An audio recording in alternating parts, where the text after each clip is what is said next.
issue. Yeah. Yeah. Yeah. Okay, good evening, everyone. Yes, I remember. So, good evening, everyone, and welcome to tonight's Community Scrutiny Committee at Worcester Borough Council. To the 3 or 4 million people watching on YouTube, welcome, and please stay ready for a very compact meeting we have this evening.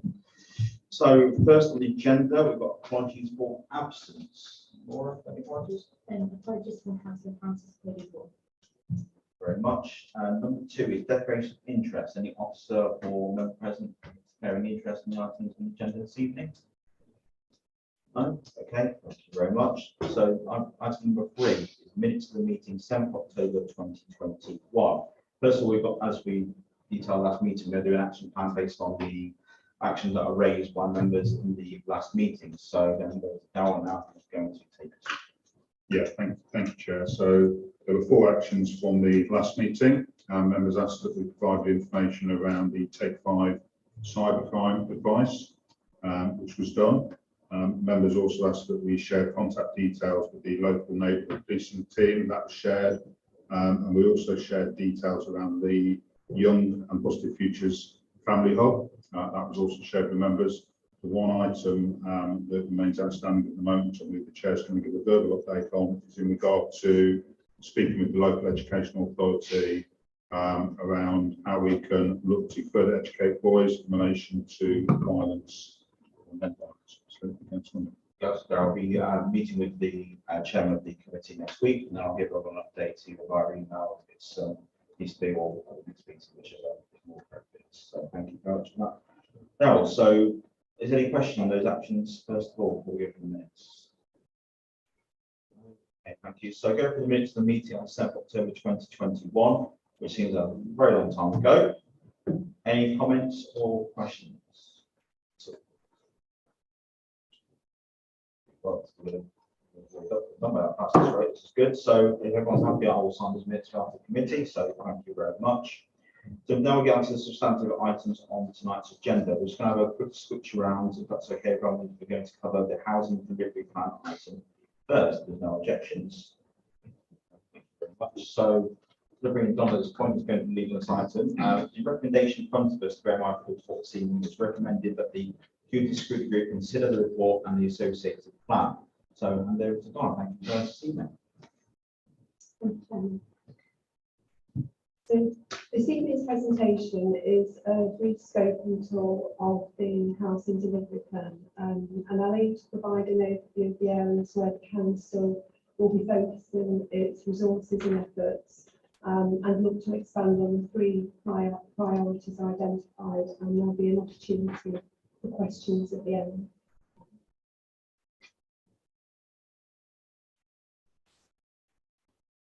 So a main objective of national and local housing policy and strategy is to seek to rebalance the housing market and also to intervene to address market failure, as well as facilitate economic growth and regeneration.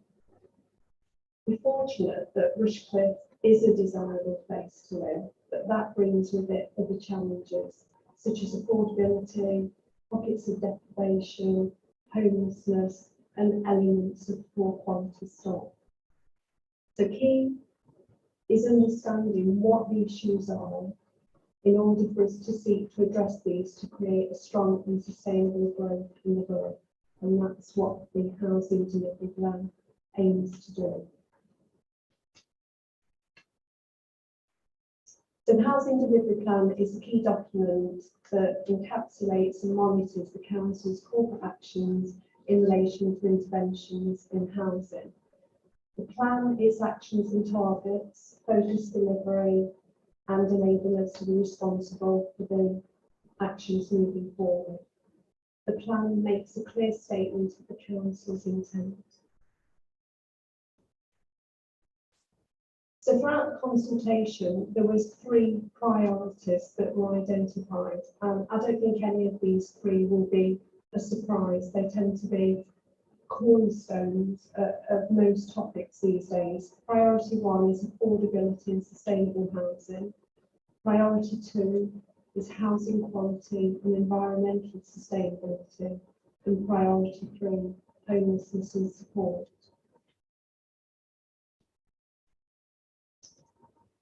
So priority one, affordability and sustainable housing. The first priority seeks to ensure that the supply of new housing allocated to the borough is developed in a sustainable manner. And this includes both the overall provision of housing and the supply of affordable housing. In terms of affordability, as I've mentioned, Rushcliffe is a desirable area, but that in itself creates problems for residents and workers who want to live here and work here due to the house price ratio. And we can see there that the ratio of lower quartile resident and workforce earnings, and that's usually the benchmark that we look at in terms of ratios, is between 8 and 10 times respectively. It's very high. I can remember a time when it was 6 and 7, so that's increased in the last couple of years. And the latest housing needs assessment estimates that the household income required to buy in Rushcliffe is 45,700 on a lower quartile and 23,400 to rent.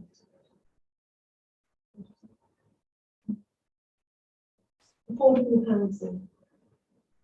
So you'd be aware that Rushcliffe transferred its council housing stock back in 2003 to metropolitan housing.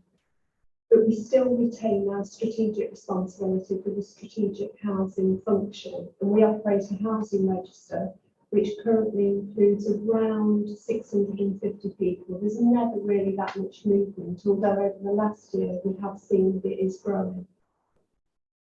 Each year we seek to meet demand through the Home Search Housing Allocation System. That's the choice-based letting system. And through that makes available about 460 affordable housing units each year. And we'll have about 220 relets, which is existing stock from registered providers. And we're moving forward, average about 240 new homes that will be delivered primarily via registered providers on Section 106 sites through partnership working.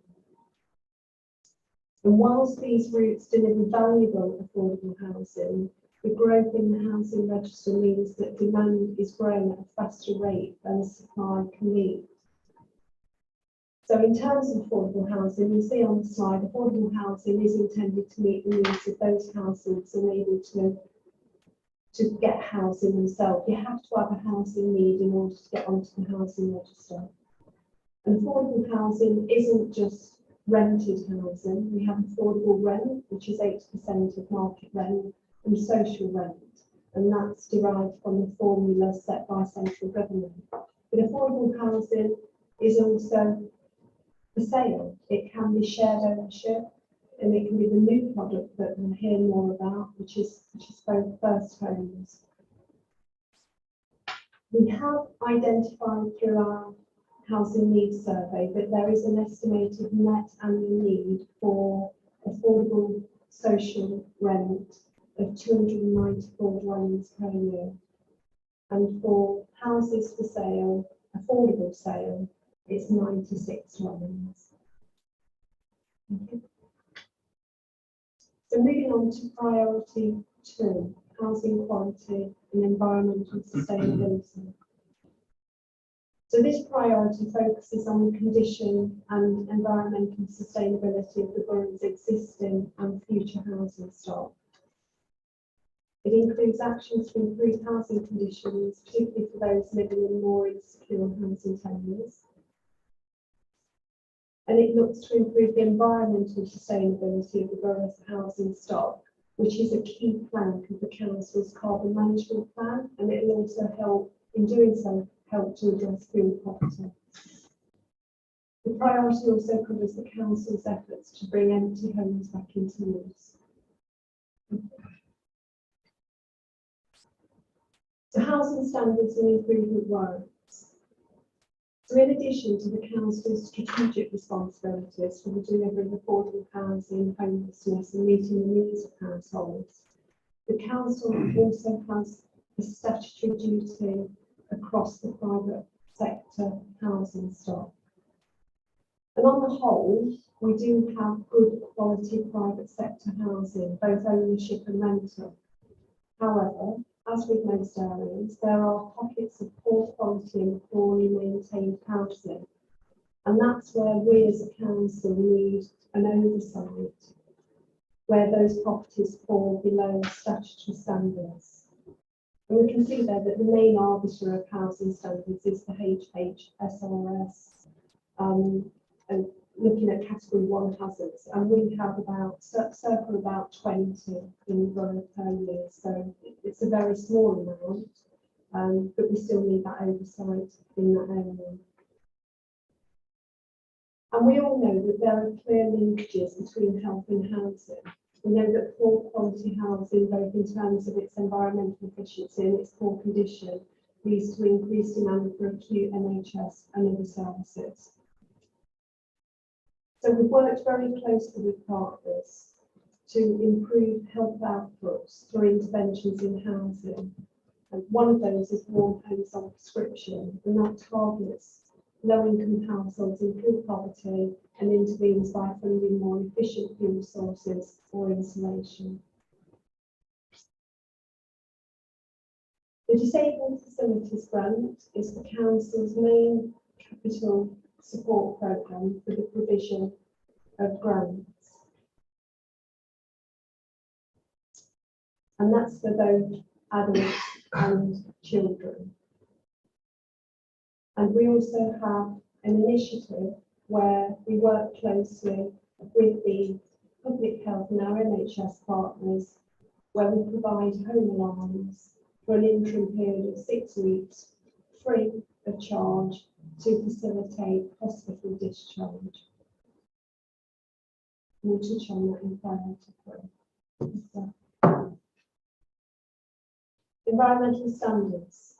So emissions from housing constitute around 15% of UK greenhouse gases. And by 2025, all new lettings, both social and private, will need to achieve an energy rating of C or above. And the Council has made a commitment to work towards becoming carbon neutral by 2030 for its own operations, but it is also committed to supporting local residents and businesses to reduce their own carbon footprint. And we'll continue to work with landlords and coordinate this to support stock improvements. Thank you. Empty homes. So another key area of activity for Council in the last few years has been bringing empty homes back into use.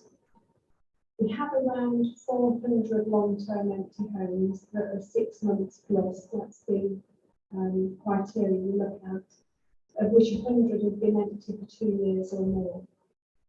We published our first empty homes strategy in 2019, and we also appointed a dedicated officer. And work is currently progressing on 53 high-priority empty properties through a combination of support and enforcement action. So support is what we'd look at first before we go down the route of enforcement. And again, we'd only look at enforcement if it was a blight on community. Okay. The third priority is homelessness and support. And this priority supports work to address all forms of homelessness, from roof seekers to households threatened with homelessness. The priority also outlines our work to meet the needs of specific groups, including those with disabilities, elderly persons, and other groups that may require specialist accommodation or support or adaptations to their home. So homelessness and roof seeking. So the Homelessness Act 2002 places a legal requirement on local authorities to undertake a review of homelessness within their area and develop and publish a strategy to prevent homelessness based on the findings of the review. And we, in partnership with Broxton Borough Council and Gedling Borough Council, have recently updated the South Nottinghamshire Homelessness and Roof Seeking Strategy 2022 to 2027. This is actually the third joint strategy that we've developed with Broxton and Gedling. It's a very good working relationship and partnership we have with them. And we know that there's been a drive from government to reduce homelessness with an express focus on the reduction of rough sleeping and actions surrounding prevention, intervention and recovery. And never more so with COVID-19. That has had a key role in shaping the national and local context of homelessness and bringing to the fore the needs and vulnerabilities of rough sleepers. You'll probably all be familiar with, back in early 20, the initiative of Everybody In, where all councils were asked to bring everybody in off the streets, all the rough sleepers. And at that period, throughout that year, we accommodated 39 individuals in temporary accommodation. But we've also worked very hard with additional funding that's been made available through central government to secure funding to provide 13 units of permanent accommodation across the south, across Broxton and Gedling, for rough sleepers. It's not just about getting them off the streets in that emergency period. It's about, now that we've, I suppose, got that opportunity to engage, how can we make sure that we provide sustainable housing solutions? And we work very, very hard with partners, and there are a number of rough sleeping initiatives across the county, which we're now seeing successes in some of those sustained tenancies. But of course, we can't be complacent, and COVID is still with us, and we also have legacy issues. Furlough, whilst that was very good, that support has now ceased, and there is the potential for more unemployment. The safety measures that were put in place during COVID, and rightly so, for private renters, the moratorium on evictions, which gave them some breathing space, that has now come to an end.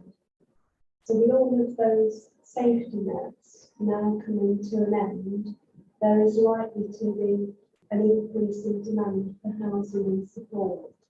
So we do need to make sure that we can assist people moving forward and not just in that emergency period.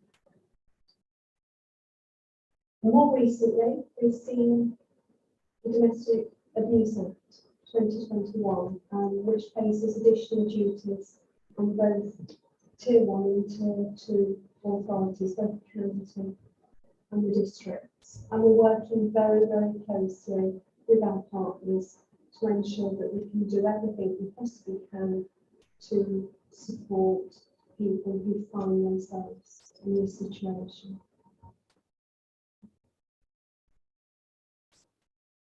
The housing support, I touched on disabled facilities grants, and that by far is the largest permanent grant activity operated by the council. This year, our spend on DFGs, as we call them, will be around 800,000 to 900,000. DFGs fund adaptations that allow disabled residents, adults and children to operate within the home environment. And the demand for adaptations has increased alongside the cost of construction. And that's been at a time when we've had decreased availability of contractors. So we have had a pent-up demand for DFGs, and that's why we've seen the bigger spend this year. We envisage that that trend will continue next year as well. But we have allocated more resources. We've got another additional DFG officer, and we're working on a more aligned basis with the county partners to introduce more efficiency and flexibility with disabled facilities grants. And that's just to ensure that there's not a postcode lottery. So in the county, everybody can go to their council and expect a similar service. Supported housing. There is an identified need for more housing for specialist groups within the borough. The government's narrative is now increasingly focusing upon longer-term accommodation to assist in providing an enduring change in lifestyles and behaviours which negates the need for residents to move into care provision. The County Council study indicates that the need in Rushcliffe is for an additional affordable extra care living scheme to meet the needs of the borough's ageing population, and that by far is the biggest group older persons in terms of population growth. So we're looking at opportunities, and these schemes will mirror commercial retirement schemes. And I know there's been a few that have been developed in West Bridgford recently, but the schemes we'll be looking at to assist people will be affordable. So they'll be rented at an affordable rent, or they may have a combination of shared ownership units for sale within the block as well. And we've also got a gap in provision for other specialist groups, and that is adults with learning disabilities, adults with an enduring mental health issue, and care leavers. It's absolutely vital that we continue to work with registered provider partners in the County Council to provide additional supported housing as required. And whenever we open up any conversations with developers, with our registered providers, with other partners, the County Council, it is always to meet the needs of all these various groups, and it isn't just about that churn of getting general needs family housing through. It's about ensuring that there is a balanced approach there. So really, this is just to conclude. It's been a brief scope into more of the housing delivery plan, and hopefully I've covered the areas where the council will be focusing its resources and efforts. In terms of the plan, it will be monitored on a six monthly basis, and it will be reviewed. The action plan will be reviewed in 2 years following its adoption. That concludes my presentation. I'm happy to take questions. Great, well, thank you very much for that detailed presentation. I'm sure everyone's read through the report as well, which is the interaction plan. So, open the floor for questions. Councillor Jones, you never let me down. Firstly, I've read the report quite thoroughly and appreciate the effort that's gone into it. It's very extensive, especially appreciate the environmental sustainability issue. I think there's a bit of a gap in the priorities, because for elderly people, which includes me, who are independent minded, there's a gap between living in big houses, and a lot of people I know with couples and kids at left who are living in big houses, and there's very little provision, certainly in the new developments, for the sort of accommodation that would attract people to downsize, namely bungalows.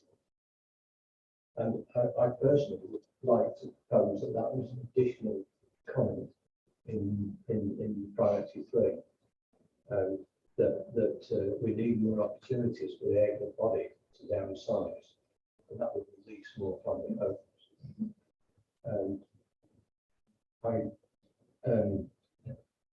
I notice on 2.5 there's a pie chart that shows 25% of our villages have no bedrooms. So I'm just wondering what that was about. And the next point, I've got 2 more. You want to do the dollar count first 2 points and come back to that? All right, so don't lose 2 points. Sorry about that. Thank you, Councillor Jones. Yes, we agree there needs to be accommodation that incentivises people, particularly the older people who are in the larger houses, to move into accommodation that they feel comfortable to do. So we don't want it as a last resort. And what we do as part of our Section 106 negotiations on new sites, we always negotiate a mix of affordable housing. So we look at flats, we look at 1 bedroom, 2 bedroom, 3 bedroom, 4 bedroom general needs accommodation. But we always negotiate for older people. We start off by negotiating bungalows, which is unusual. And it's always challenging with developers because bungalows take up more of that land table. But we do that already because we know we need something that will encourage and incentivise people to want to move, to give up the home that they've lived in for many, many years. So we are actively doing that on a lot of sites. Sometimes, because of viability issues with affordable housing, we have to go back to the table to negotiate and change the tenure. And that's when sometimes our preferred option of bungalows has to be forfeit, maybe for other types of accommodation for old people, which might be flats. But I do take on board what you said about having accommodation that would be something that somebody would want to move to. So we are actively doing that. We have done that. And actually, we've been very successful on a number of our bigger strategic sites that are coming through. We have got quite high numbers of bungalows that are coming through on those sites. In terms of rented, you talked about releasing family houses and that cascade effect. The allocations policy does provide priority for people who are under occupying in their accommodation to go onto the housing register, so that we can release those family houses. So we not only give somebody else a property that meets their needs, probably reduces their fuel bills because they're no longer in a large house, we also get a family accommodation back. So hopefully that answers the first question. Well, not quite, because firstly the bungalows that you see at Sharp Hill are puny, and whether they are privately owned or social I do not know.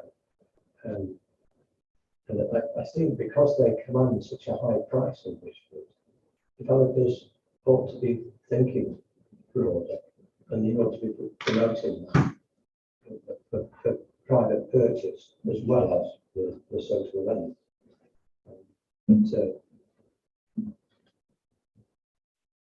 I do take on board your comments. In terms of the private sale, outright sale, we have no control over those prices, I'm afraid. They are valued by an independent valuer. But in terms of the affordable housing, we can certainly with shared ownership, for example, where we've got a bungalow for shared ownership, we can within section 106 put some criteria which caps at what levels some of the rent can be charged on them or sold. So we have to work within a certain framework.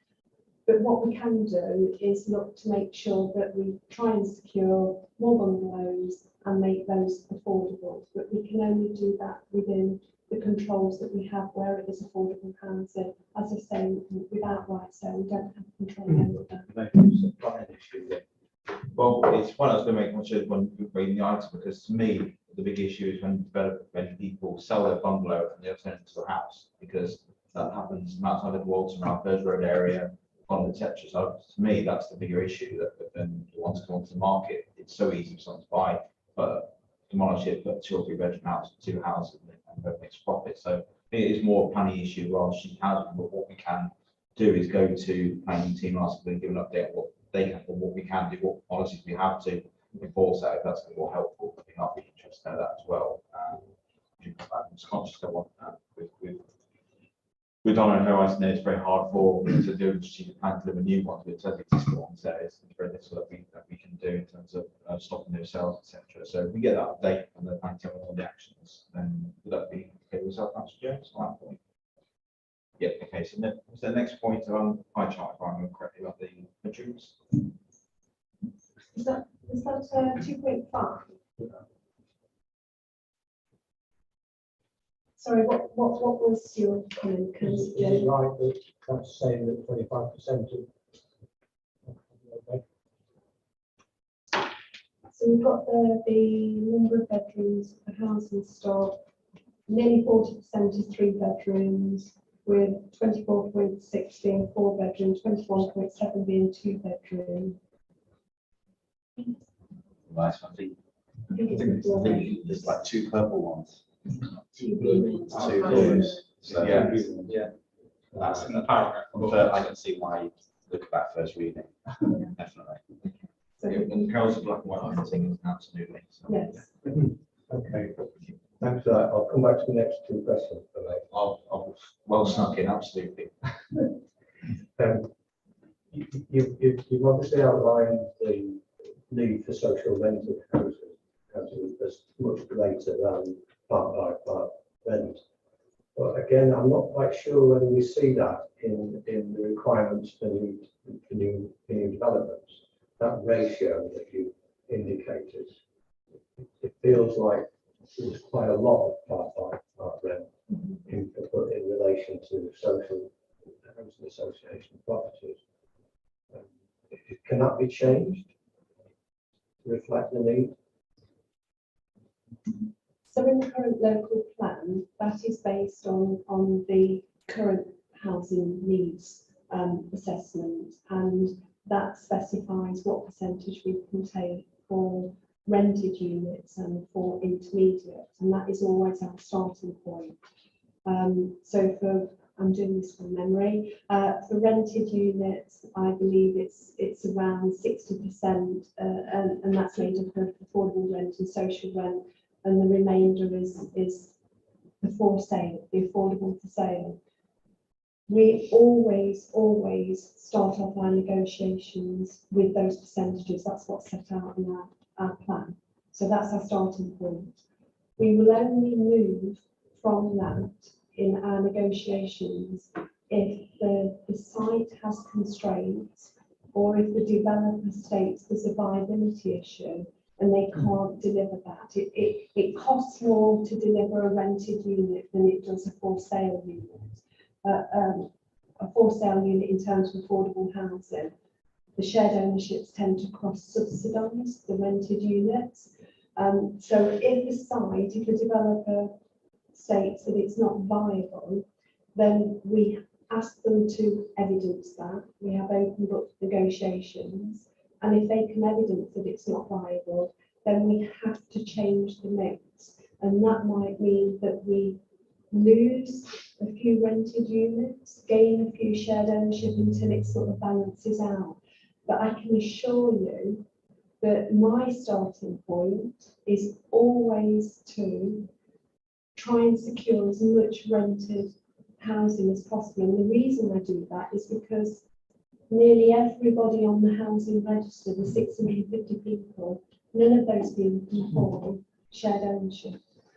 So for me, the starting point is always rented units. And whenever we have any opportunities with partners with metropolitan housing, we work with them on the garage sites. If they come forward, again, if ever we put any grant funding in, my starting point always is I'd like rented units here, because that is going to help us with the turnover on the housing register, and also with homeless people that are in temporary accommodation.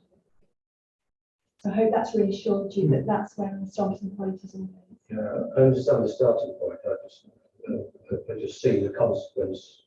It's not reflecting the need that you've described. And, anything that you can do to push that. As a councillor, but when the local plan next comes to review, that's absolutely what we should put into there, so we give that direction. That obviously then Donna and the team can work on what the minute we have that and where we are, and that's obviously what these kind of strategy. But really, good point. I think that's something that brings with the the next review that goes on there. So read those comments in and absolutely get some action done. So was there a point you had, Councillor? Just last one.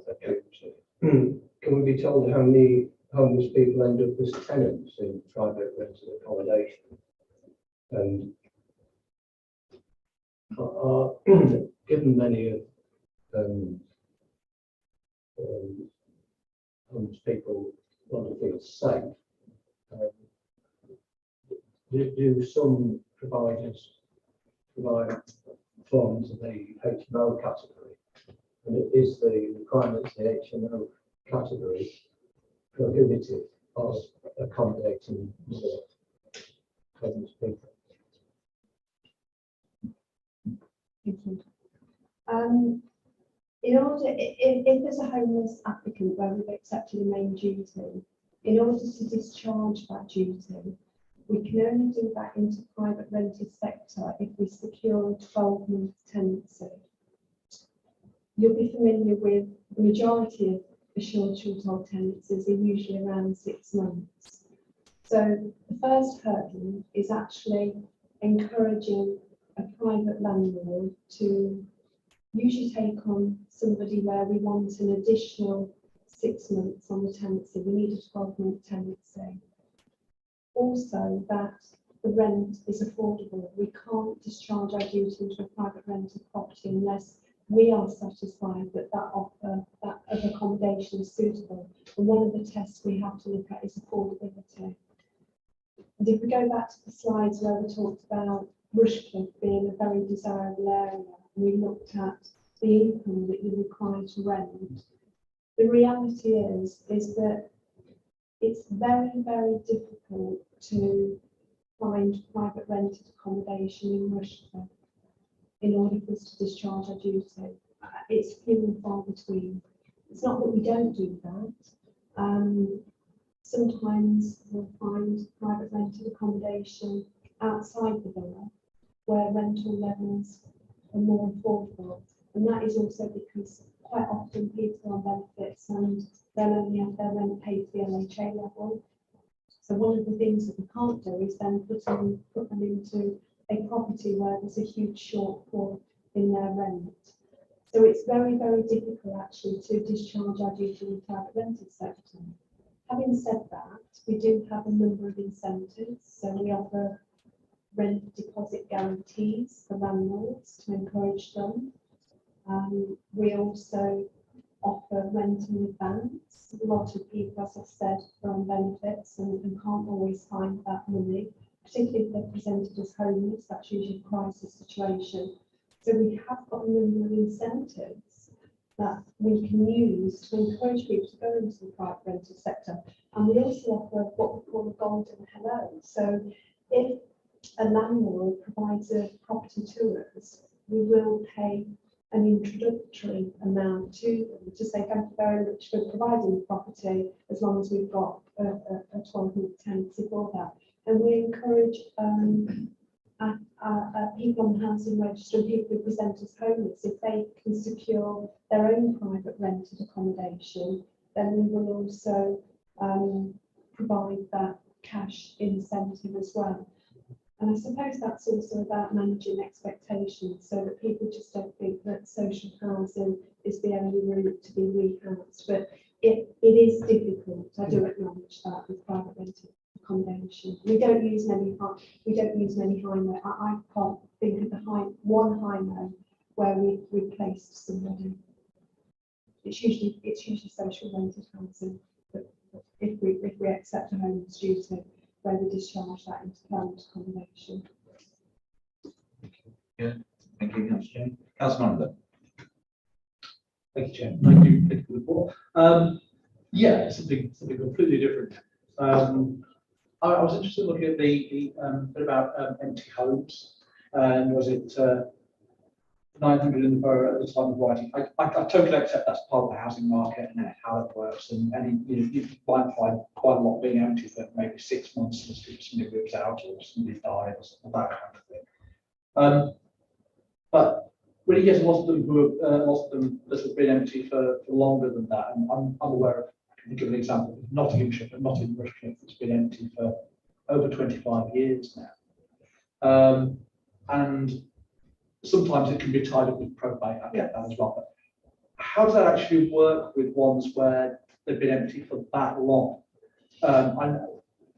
The reason I'm asking is I know a lot seem to be tied up, it all seems to be tied up particularly around the council having some kind of a debt in place, or that council charge, council taxes haven't been paid, or some works haven't been billed for. I understand that. But how does the empty dwelling rental, how does that actually work? How do you bring those homes back into use where there isn't an ongoing debt for us to get hold of? how do these levers work? And I've got another question as well. I'll go with that one. I'm afraid I can't answer the detail on the empty homes, but we will take that back because that's not an area that I've managed. But in conversations with colleagues in that area, I know that to actually use enforcement action, it is quite difficult. It does take quite some time to do that. And there are a number of hurdles that are required. So enforcement is the very last option. And I think that can take a considerable period, sometimes a couple of years. But where so their first, my understanding is that it's very much about that supportive approach. It is about speaking to the owners and saying, actually, what is the problem here? How can we assist? And it's trying to get in that way. The specifics of the empty homes dwelling management order, I'm afraid I don't have the detail of that, but we'll certainly take that question back.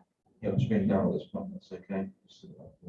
Yeah, thank you, Councillor Mann. But I think one of the things with this report and the housing delivery plans, which Don is here, in a speciality area, if you like, around strategic housing and stuff. I've noticed we've already sort of crossed over slightly into some planning issues, but with this one, I think it's probably important that what we do is we take it away. We speak to Adam. Donna mentioned that we took on anti-homeless officer a couple of years ago, and the chair's asked if maybe we could provide this group with a further breakdown of what proportion of empty homes meets from the criteria you mentioned, and also potentially how we deal with them. So if it's okay with you, I'd like to come back and sort of provide a written response to the group.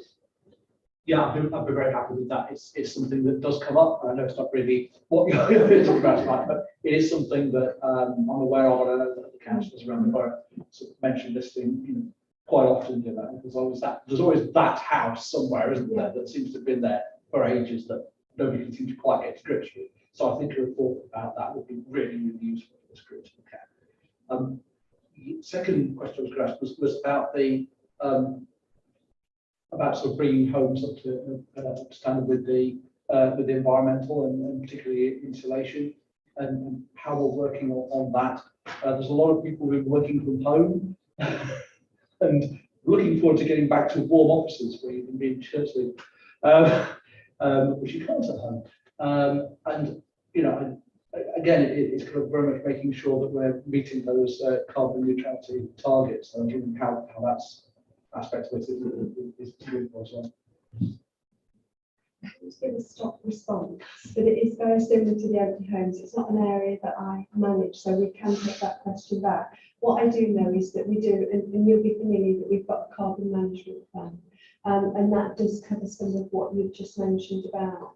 And I know that there's been a couple of bids that have been put in. I think there was the land bid that we were looking at different properties in East League and some of the metropolitan housing properties. I think they were being targeted. And there's been some funding recently announced that I know we're working with the registered providers to make sure that funding bids are put in for that. But I'm afraid with me not managing that area, I'm not able to comment any further on that. I'm really sorry. Well, we'll do, Councillor Mann, obviously, as you know, on the work programme, we have the carbon management plan at the next meeting, so we'll ask for an update to come report back. Is that okay? That's absolutely fine. I just thought the opportunity to just bring the other house. Yeah, very well. Yeah, and again, Councillor Manager, Don's correct that we did secure some funding as part of Lab 1 and then also Lab 2. We have been doing some work with the energy suppliers out in East League, certainly particularly with regards to metropolitan housing, about how we can further insulate their homes. And again, we're quite happy to provide some more detail about that. As the Chair says, we will be able to pick that up for the next scrutiny group when we call the carbon management agenda. That's really good. And we're working with those housing providers. This is we really want to do to make sure that their tenants have got the best deal possible projects, not people who've always got a huge amount of spare cash to go around. Absolutely, Councillor Mann, and just on the empty homes policy, I do remember meeting an update just probably council meeting a couple of years ago, saying if anyone is aware in a division or the ward of empty properties, please let the team know to look into it. Like I said, they may not be aware for any reason. And of course, we've put the measuring of the increased council tax on empty homes as well, which doing a bit of a deterrent to it. It's in the pocket usually, so I'll get to wriggle off the benefit plan application. So I'll still get that back to you. Thank you. or raising it. Councillor Walker, next up. Thanks, Chair. Eagerly working on a pun, but it's just not quite working out. By the time it's an elaborate one about question support, but we'll come back to that later. Home and away is like it tends around the home and away round, and Donna's had some away questions, but now she wants some home on homes, but it doesn't quite work, does it? Right. To my mind, this is really all about supply, isn't it? The demand's not going away, so it's about supply. You mentioned some numbers that I've noted down that were interesting, which I don't think were in the report. And so, just if I could just start by clarifying some of those. You got figures around 650 on the register at one time, and that's fairly stable, but has grown. What's the trend? Okay, I'm going to spit each have this over time, but 12 months, years ago, has it always been around 650, or has it been growing? It was around 500, 550. So Yeah, okay. 650 is an increase, and it is something that we do see is growing every month. Okay. You get about 220 relets per annum from existing stock. Yes. And did you say about 240? So the projection for 240, but over the next 5 years, we're projected to have around 1,200 affordable units on the Section 106 sites coming through. All types of tenure, or? Yes. Right, okay, so you probably answered your own question. Right, so I misunderstood that. Again, and there's a target of 294. I'm just going to find some. So that I think you're referring to the needs.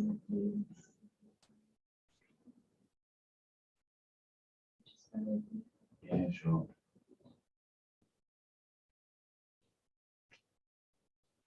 Here we go. So yeah, 650 on the housing register. So we've got about 460 affordable housing that becomes available each year. So 220 are social rented housing, usually through Metropolitan and registered providers. And then we have on average, based on projections, 240 new homes delivered through Section 106, but they won't all be rented.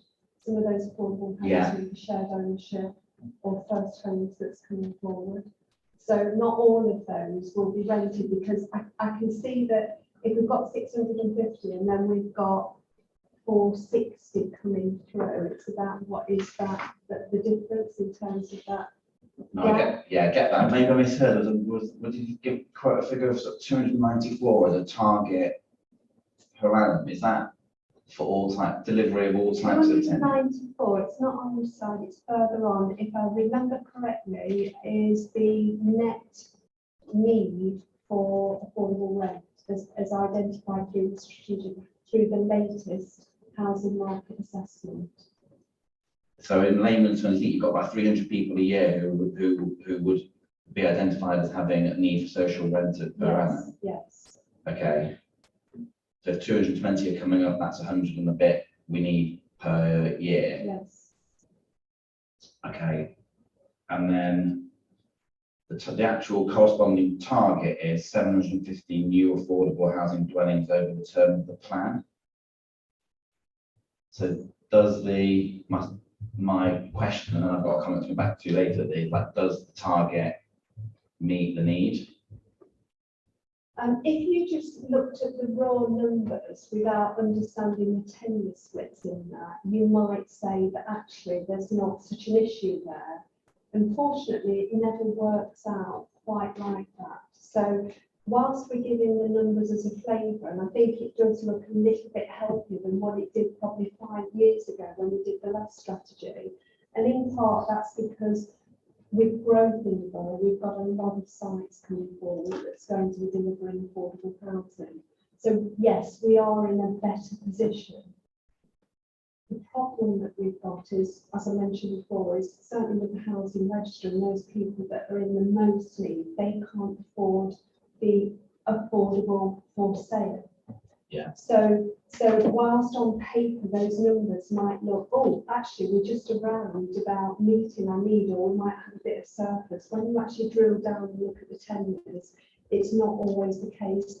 And then added to that equation is the fact that we've got the new First Homes product coming through. And First Homes is where it's another for sale product. And what that does is discount the sale value by 30%. And out of all the new negotiations, the first 25% of affordable housing will have to be First Homes. So whereas before we had our planning policy target where I'd start off with the affordable rent 60%, 40% intermediate, what's going to happen moving forward on the new sites where developers deliver First Homes is out of that, let's say it's a site of 100, we've got 30% affordable housing. Out of that 30%, 25% First Homes is going to be taken out. And then the remainder of what's left, I'll be able to get a little bit of the social rent and affordable rent. So we are going to have additional pressures there in terms of rented properties coming forward. Which I was just kind of coming to, I suppose, is more of a comment where, you know, we talked a bit about, you know, the challenges that you face on viability, and then also empty homes. And in both of those cases, I think your challenge is you're trying to get people to deliver stuff who don't want to do it. In the case of the developers, you know, they got very little interest in providing what you need. And the same with the, you know, owners of empty houses. You know, if they were bothered about the money, then they wouldn't be empty. So I suppose my comment would be, you know, what other opportunities are there? What more can we do to speak to the people who don't have to bring kicking and screaming to the table? So namely, I mean, you talked about garages. You know, we've talked many times about rural exception sites, but then, you know, there are more, you know, that some registered providers self-deliver a lot more, you know, a lot more proportion of their own stock than others. You know, so what opportunities out there are there to talk to, deal with, encourage them who, you know, that is their business model, is they want to deliver the rental stuff. So let's talk to them more rather than having the daily battle and grind you have with people over viability. Sure. And it absolutely is a valid point. And land is an issue in Rushcliffe. It always has been.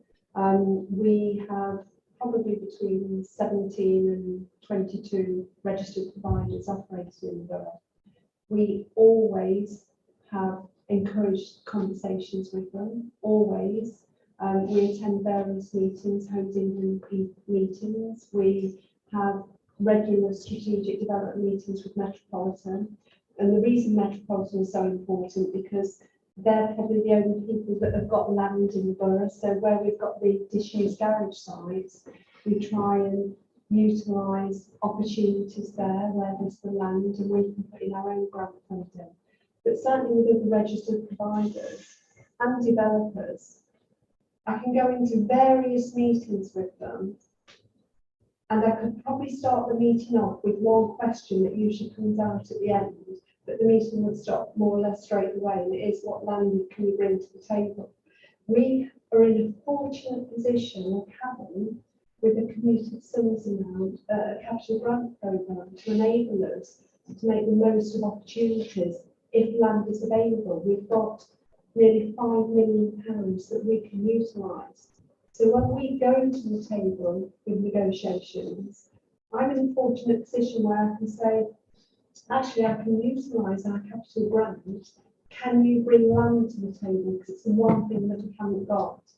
And 9.8 of them don't have land. They don't land bank. They haven't got the land.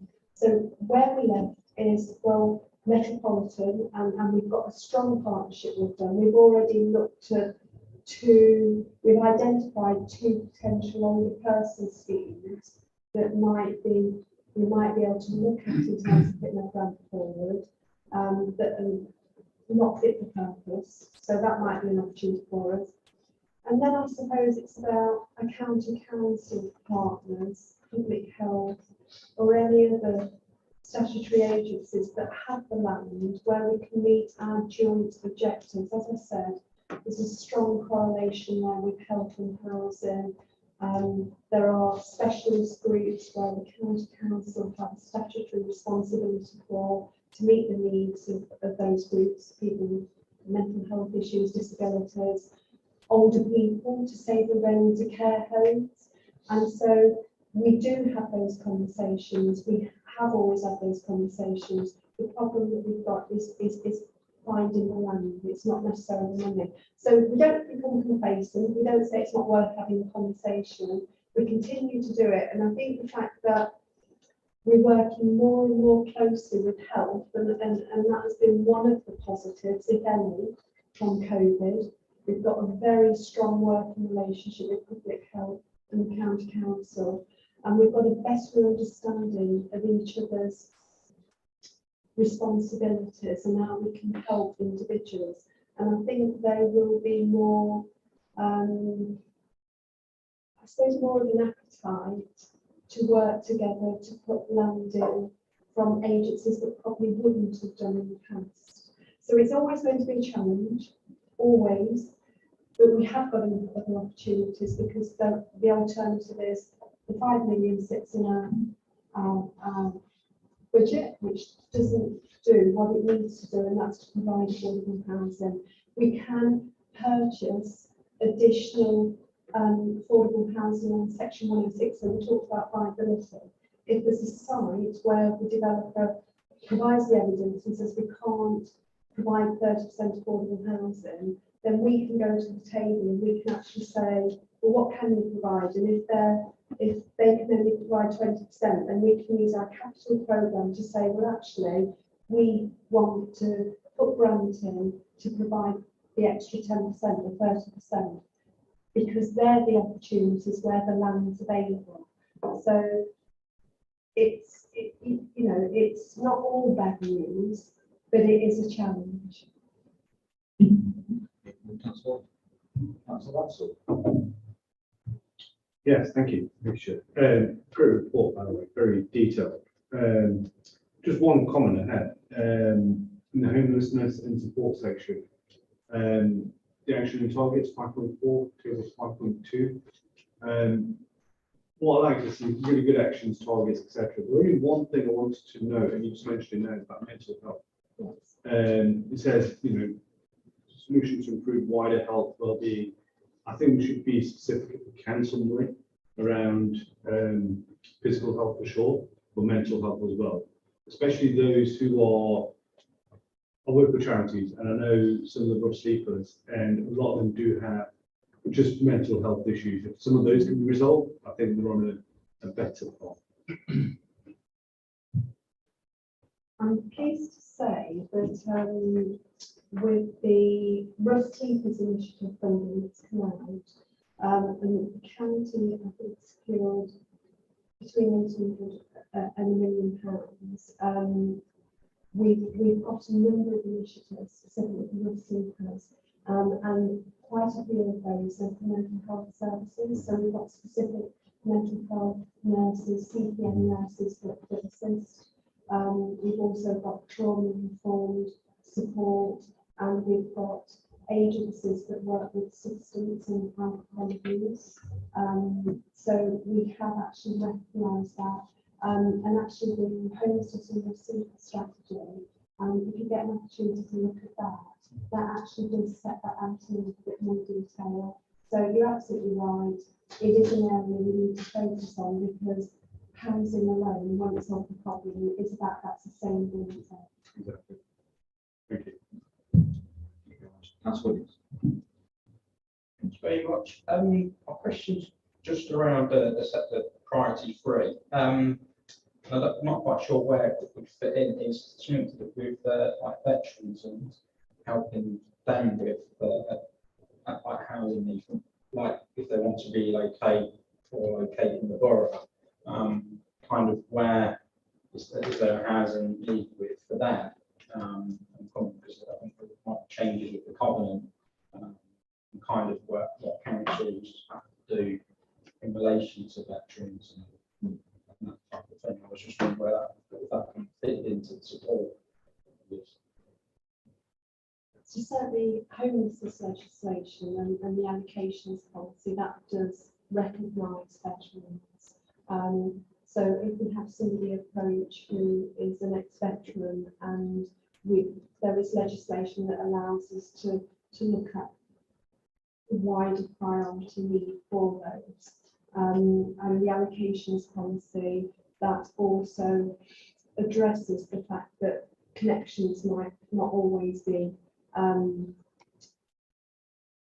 evidenced. So it allows us to look at a wider scope of allowing somebody on the housing register where they're a veteran. We also do take a sympathetic view to cases that come forward. And I would say that we've recently had a case where we're working with a particular veteran, and we provided additional support and many opportunities to provide different temporary accommodation. And we work very closely with British Legion and with Shelter and advocate on behalf of the client. And we actually got very, very good feedback to say that they've never ever worked with a council before, both of them, British Legion and Shelter, where they've been so supportive of the veteran, because this chap had got mental health issues and couldn't sustain tenancies. Yet we continued to work with them and we have found a sustainable solution. So what I would say is that we have got a good track record for veterans. The allocations policy does recognise that, and certainly legislation in this in the approach as homeless. We've not got specific accommodation, but the priority that would afford that group on the housing register would mean that they would be able to bid and have a higher priority for accommodation. That's easy. Thank you. Just backtracking on the homeless and the rough sleepers, what kind of numbers are we dealing with at the moment? The people who are in that position. And could I also ask, some of my notes, there was mention of a homeless hospital. Is that something that we're trying to do? And if so, where are we up to on that? So it's a permanent base. And perhaps just backtracking on the code, when we wrote them all in, how many of those did manage to go on to permanent conditions? If any, it was quite a big program at the time to try and clean them, for want of a better word, and bring them back into normal society as best possible. The other thing, Donna, that I'm aware of is have we looked at modular homes in any way? And I'm aware of some councils in London, certainly Ipswich, who deal with these modular homes, and it's almost like a halfway house. People, they're taken off the street. They're usually just a single unit, but very well fitted out. And it's almost a transition period to try and just go back into a normal, some sort of normality, with the kids moving along, getting them into employment, so on and so forth. But certainly there's quite a few councils. Ipswich is one that comes to mind. Don't know what the cost of all of these units, but they certainly are also all that. Thank you very much. So it's fairly low numbers of rough sleepers in the borough. We have rough sleeper counts regularly. We work very closely with a street outreach team that we fund. So we have outreach workers. As soon as there's a rough sleeper that we're made aware of through the agencies, the street outreach team will engage with the rough sleeper. If it's less than a handful of roof sleepers that we have. Our numbers are very low. So our roof sleeper count for last year, which is taken a snapshot on one particular night, and there has to be certain criteria. So the person has to be bedded down. We had a count of two actual what we call entrenched roof sleepers. So our numbers are low. And as I said, we've secured funding through the Roof Sleepers Initiative. There's been a lot of funding that's available, and so we've got very many various support services that we can signpost roof sleepers to. And I mentioned earlier on in the presentation about the securing funding of 13 units. We talked about the modular homes. Well, we've gone a stage further. We've actually secured permanent homes for roof sleepers, and they also have support. So they're roof sleeper accommodation programme units, and that provides roof sleepers with accommodation for a minimum period of 6 months, can be longer, and throughout that period they get intensive support, and nobody will be asked to leave that accommodation unless there is other accommodation available. So we've got 13 units across the south. Those units were based on the number of roof sleepers that we report on regularly back to the Department of Levelling Up. So we consider that will meet our need. We've got 6 of those units online and available now, with roof sleepers actually in that accommodation, and 7 others are coming forward. That is across the south. In terms of the everyone in, the 39 individuals were over the whole of that year, that period, and nobody was sent back onto the street without accommodation. So all of those people that we had in temporary accommodation would have moved on to other accommodation. Certainly where we had a duty. In the rare circumstances where we wouldn't have a duty, that would be where somebody was made homeless or evicted because of their behaviour. But that's where we've got the intensive support that comes in to try and avoid that wherever possible. Because that doesn't help anybody, it's just a revolving door. So I am happy to say that all of those people did move on to some form of accommodation. It is the case that sometimes we know that roof sleepers come with complex problems, and there are repeat homelessness circumstances, but we try to do what we can to sustain them in tenancies. And on the whole, we are in a far better position than we were a couple of years ago. So I would say our numbers are manageable, and we feel comfortable with the permanent units that we've got in place to assist with the sleepers. So just, if I could just ask a question on that. So where did that accommodation come from? If that makes sense. I mean, is it empty properties that the city had there that we put these people into? So the accommodation, obviously I won't identify where that is in the borough, because we wouldn't want to sort of isolate where the sleepers the accommodation is. So we work very closely with Framework, registered provider, and Framework have secured properties that were either privately rented previously, the ones that we've secured in Rushcliffe are in a little cluster, and Framework are support providers, and they own the property and provide the support whilst the sleepers in there.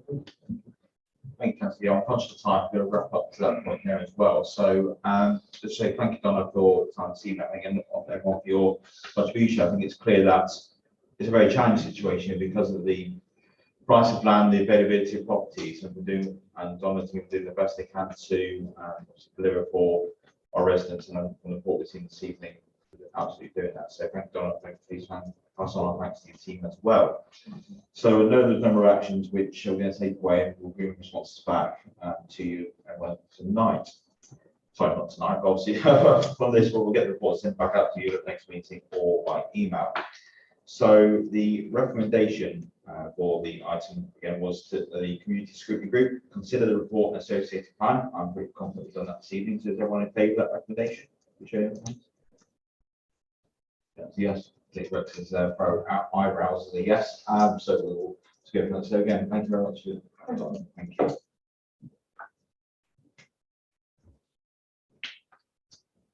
So the next item this evening is the residents' survey feedback, and the survey feedback from Ed will be that I'm horrible for putting last on the agenda. So I you're completely justified. Now, when I see the late night tweets on our account that usually I will completely understand, Ed. So thank you for waiting this late evening. Very much appreciate it, and the floor is yours.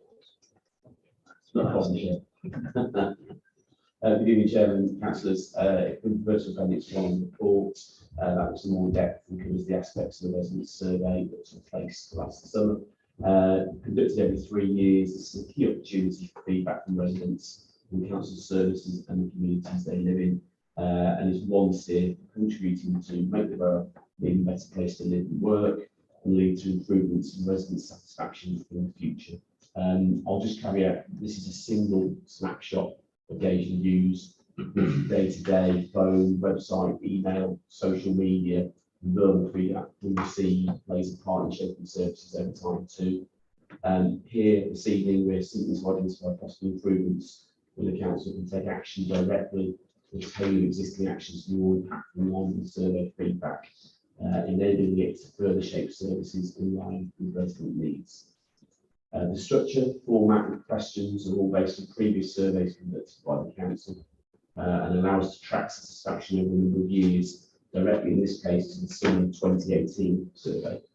It was contained within the summer edition of Residents Magazine reports, delivered to every home in the borough and heavily publicised across the council's website and other digital channels. 1,147 residents completed the survey, double that of 2018, when 507 submitted their views. Of the 1,147, 972 responded online, 175 completed the paper-based version of the survey from the magazine. There is a small downward trend in the levels of satisfaction indicated by residents in a number of areas. This was anticipated given the impact of COVID-19 over the 18 or so months up to the survey deadline. This downturn in public confidence as a result of the pandemic could be seen to overshadow some responses and have an impact on how people feel about the council and other public service providers.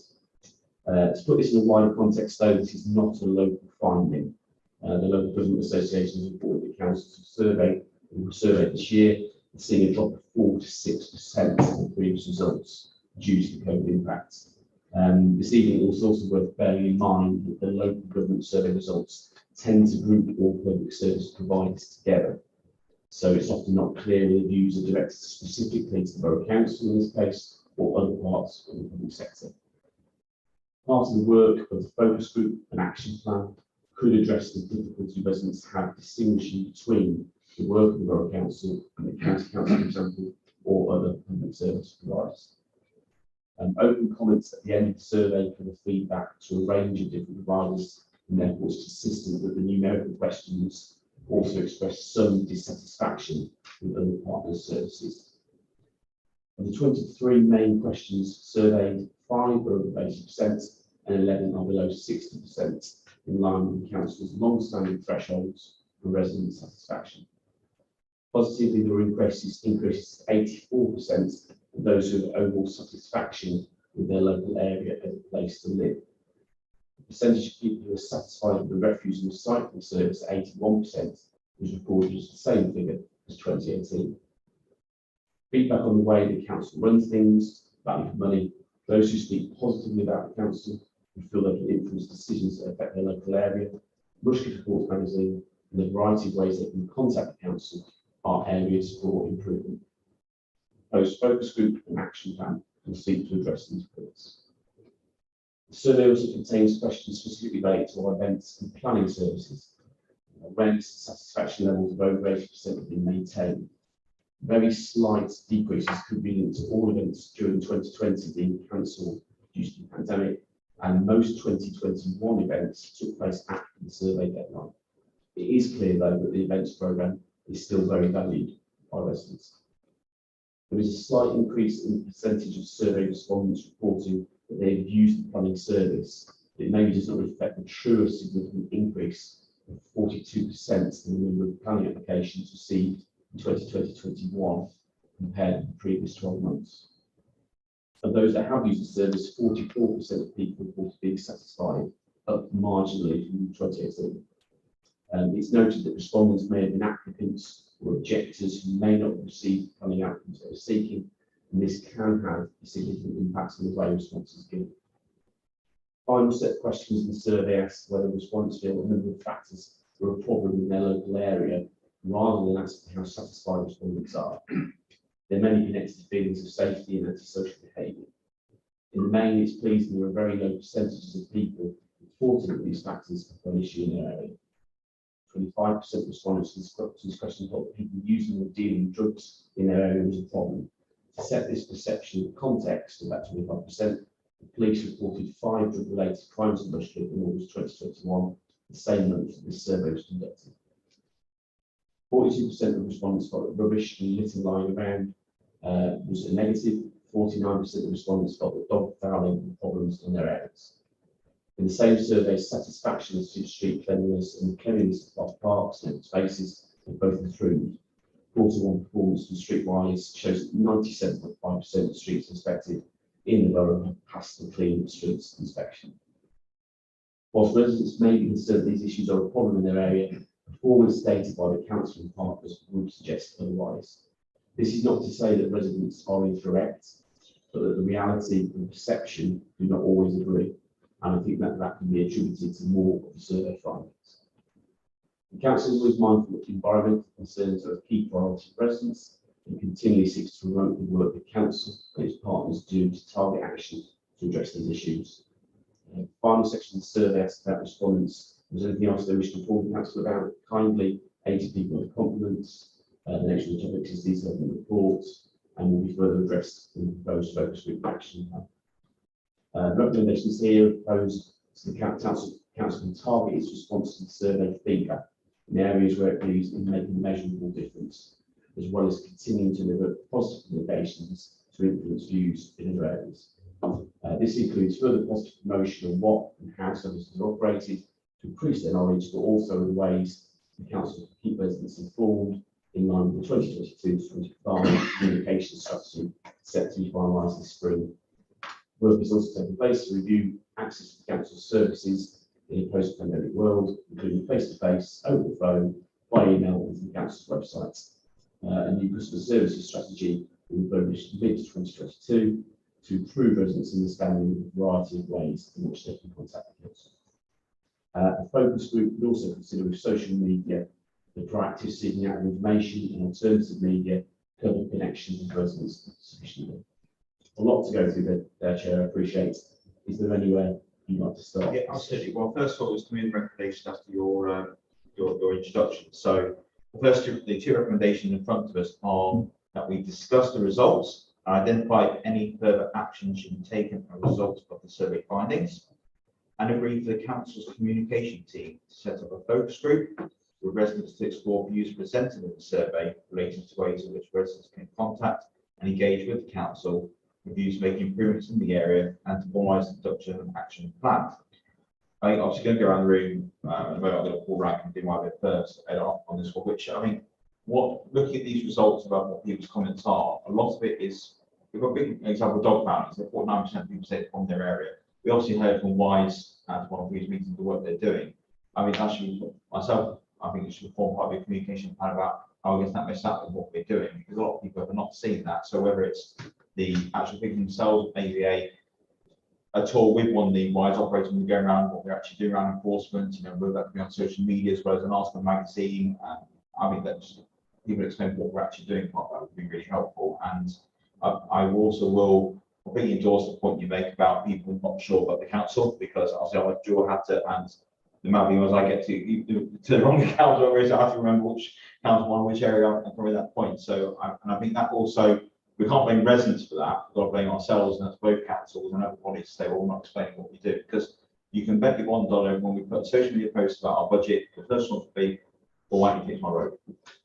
because some people will be assuming part of the same budget because obviously when the council that comes out, it all comes out with our head of paper on when it's only a small proportion comes to ourselves. So that would be my comments first of all, would be it'd be great to hear everyone's they agree with that or not to form part of the plan so we can identify these key areas that people are saying that's not part of what we're actually doing and get their feedback. We feedback that actually that's not enough or you should become this area, so that will obviously help going forwards. So I'll shut up now and go around the room to who wants to go first. Councillor Ward. Thanks, Chair. I'm going to make a comment. I hope you don't mind. It's something that I noticed when I read the report, and I'll say it for no other reason than just to say it. I found it quite defensive, you know, and perhaps overly so.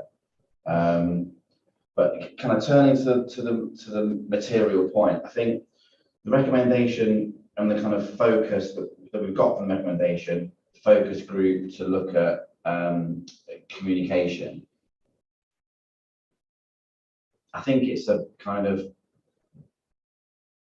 I think we've missed the part. I think we've misread the data and the priorities.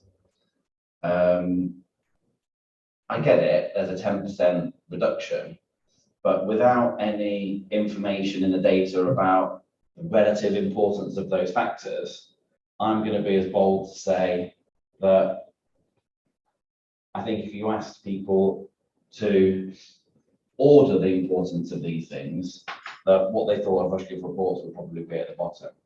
So I therefore would contend that our output doesn't really match what people really care about. Whilst I realise that there's a 10% reduction.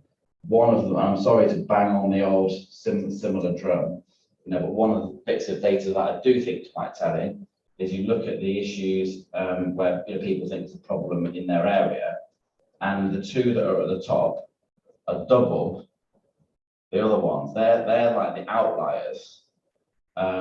We have done, and the data shows, and I'm very proud to report to local council the, you know, 30% reduction in fire tipping incidents and what have you. But that has come out of material action, you know, other than we can shout about that, and that's good, but we can shout about it because we've actually done something.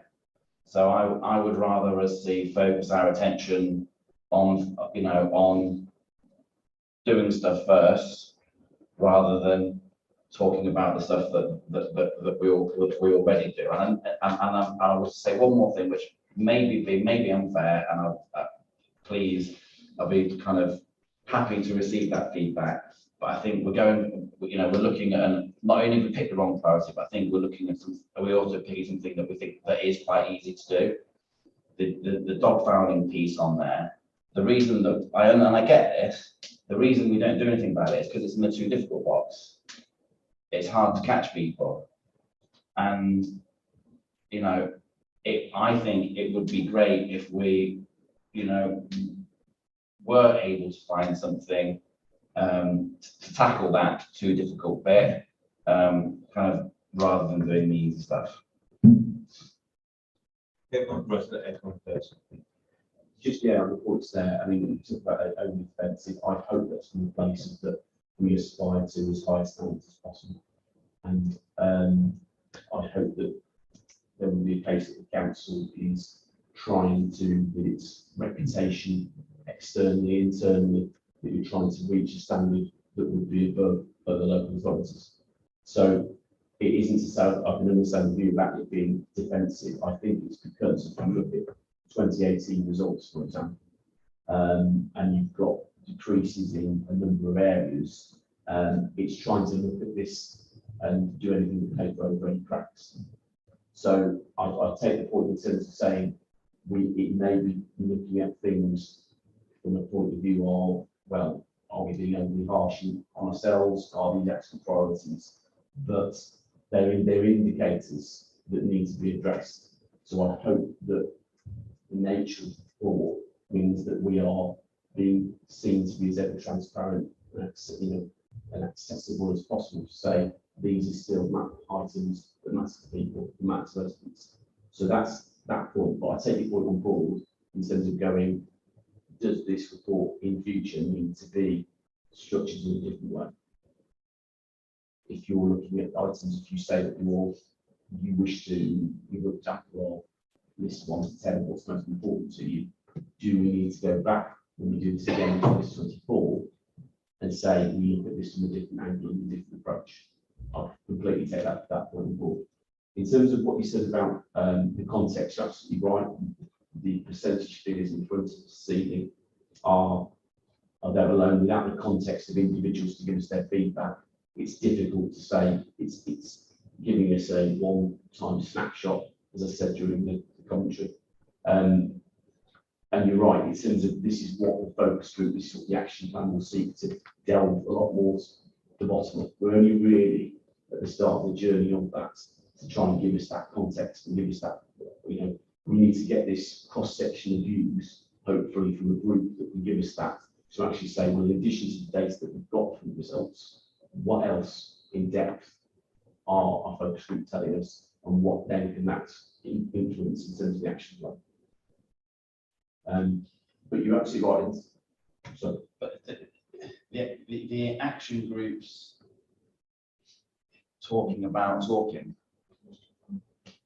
isn't it? The purpose of the action, if I've understood this, the outcome of the proposed focus group is to think about how the council communicates to its residents, not about the other. I think other bits where I'm saying, I think, where my view is, I think we're looking at the wrong priority. right. Have I misunderstood what the purpose of the? I think it's at the stage that it's a focus group that deals with all of the elements that you see in this survey. It is a major part of which is communication. But this, as you can see from possibly the discussion we may have this evening, the volume of tangents that may go off on is numerous, and we have to be as comprehensive as possible to understand the different influences and the different perspectives that people have about all of the subjects that matter in the survey. So you're right in terms of you saying it is about communication, but communication can be defined in so many numerous ways that we have to be as comprehensive as possible and looking at as a wide remit as possible, so that the focus group, the action plan, can be comprehensive. If we wanted to talk about a specific part of that, just in communication, we can do that under a certain theme by all means. But if it's misleading in terms of what the recommendation is this evening and it doesn't define it well enough, I think that's something that we revisit. Can I just answer your other point as well about doing things? I think you're absolutely right. The thing communications get the best response to is action. The fire tipping one is a classic one, in terms of reach on social media, impact with residents, fire tipping stories that we do. It's why, for example, the communication team makes court cases around fire tipping, littering, etc., as high profile as possible, because action does make all the difference, and residents can actually see and have something tangible to see what the council is doing. So absolutely take that on board. That's a really important part, I think, of what the communication strategy externally and internally will get going forward. Yeah, absolutely. I think what's the key point on communication, I agree, council walks quite the see what we're doing. And for example, the example I said about with wise around fire tipping, and also saying how they can report, because let's be absolutely clear, we know that our enforcement wasn't up to scratch a couple of years ago, it's well and wise. There may be people in the past who report issues, nothing was done for, I just want to report it again. Now we can say, well, actually, you know what, this is what happens if you report it, we take the action. And we're interested to hear from the both people what we do. I completely take your point, that's what we need to be absolutely focused with the focus group, which is the point we have to make it clear, because you'll get 100 people, 100 different ways to do something, and actually make it actually more hard to deliver.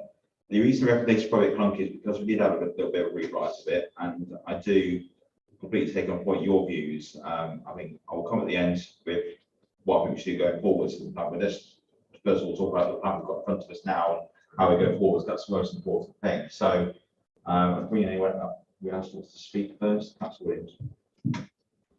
Thank you. Thank you very much for the report and doing the survey.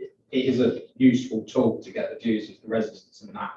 I've just got quite a few questions on it. Of course, with one of the big negatives that's gone down, 11% difference for Rushcliffe reports.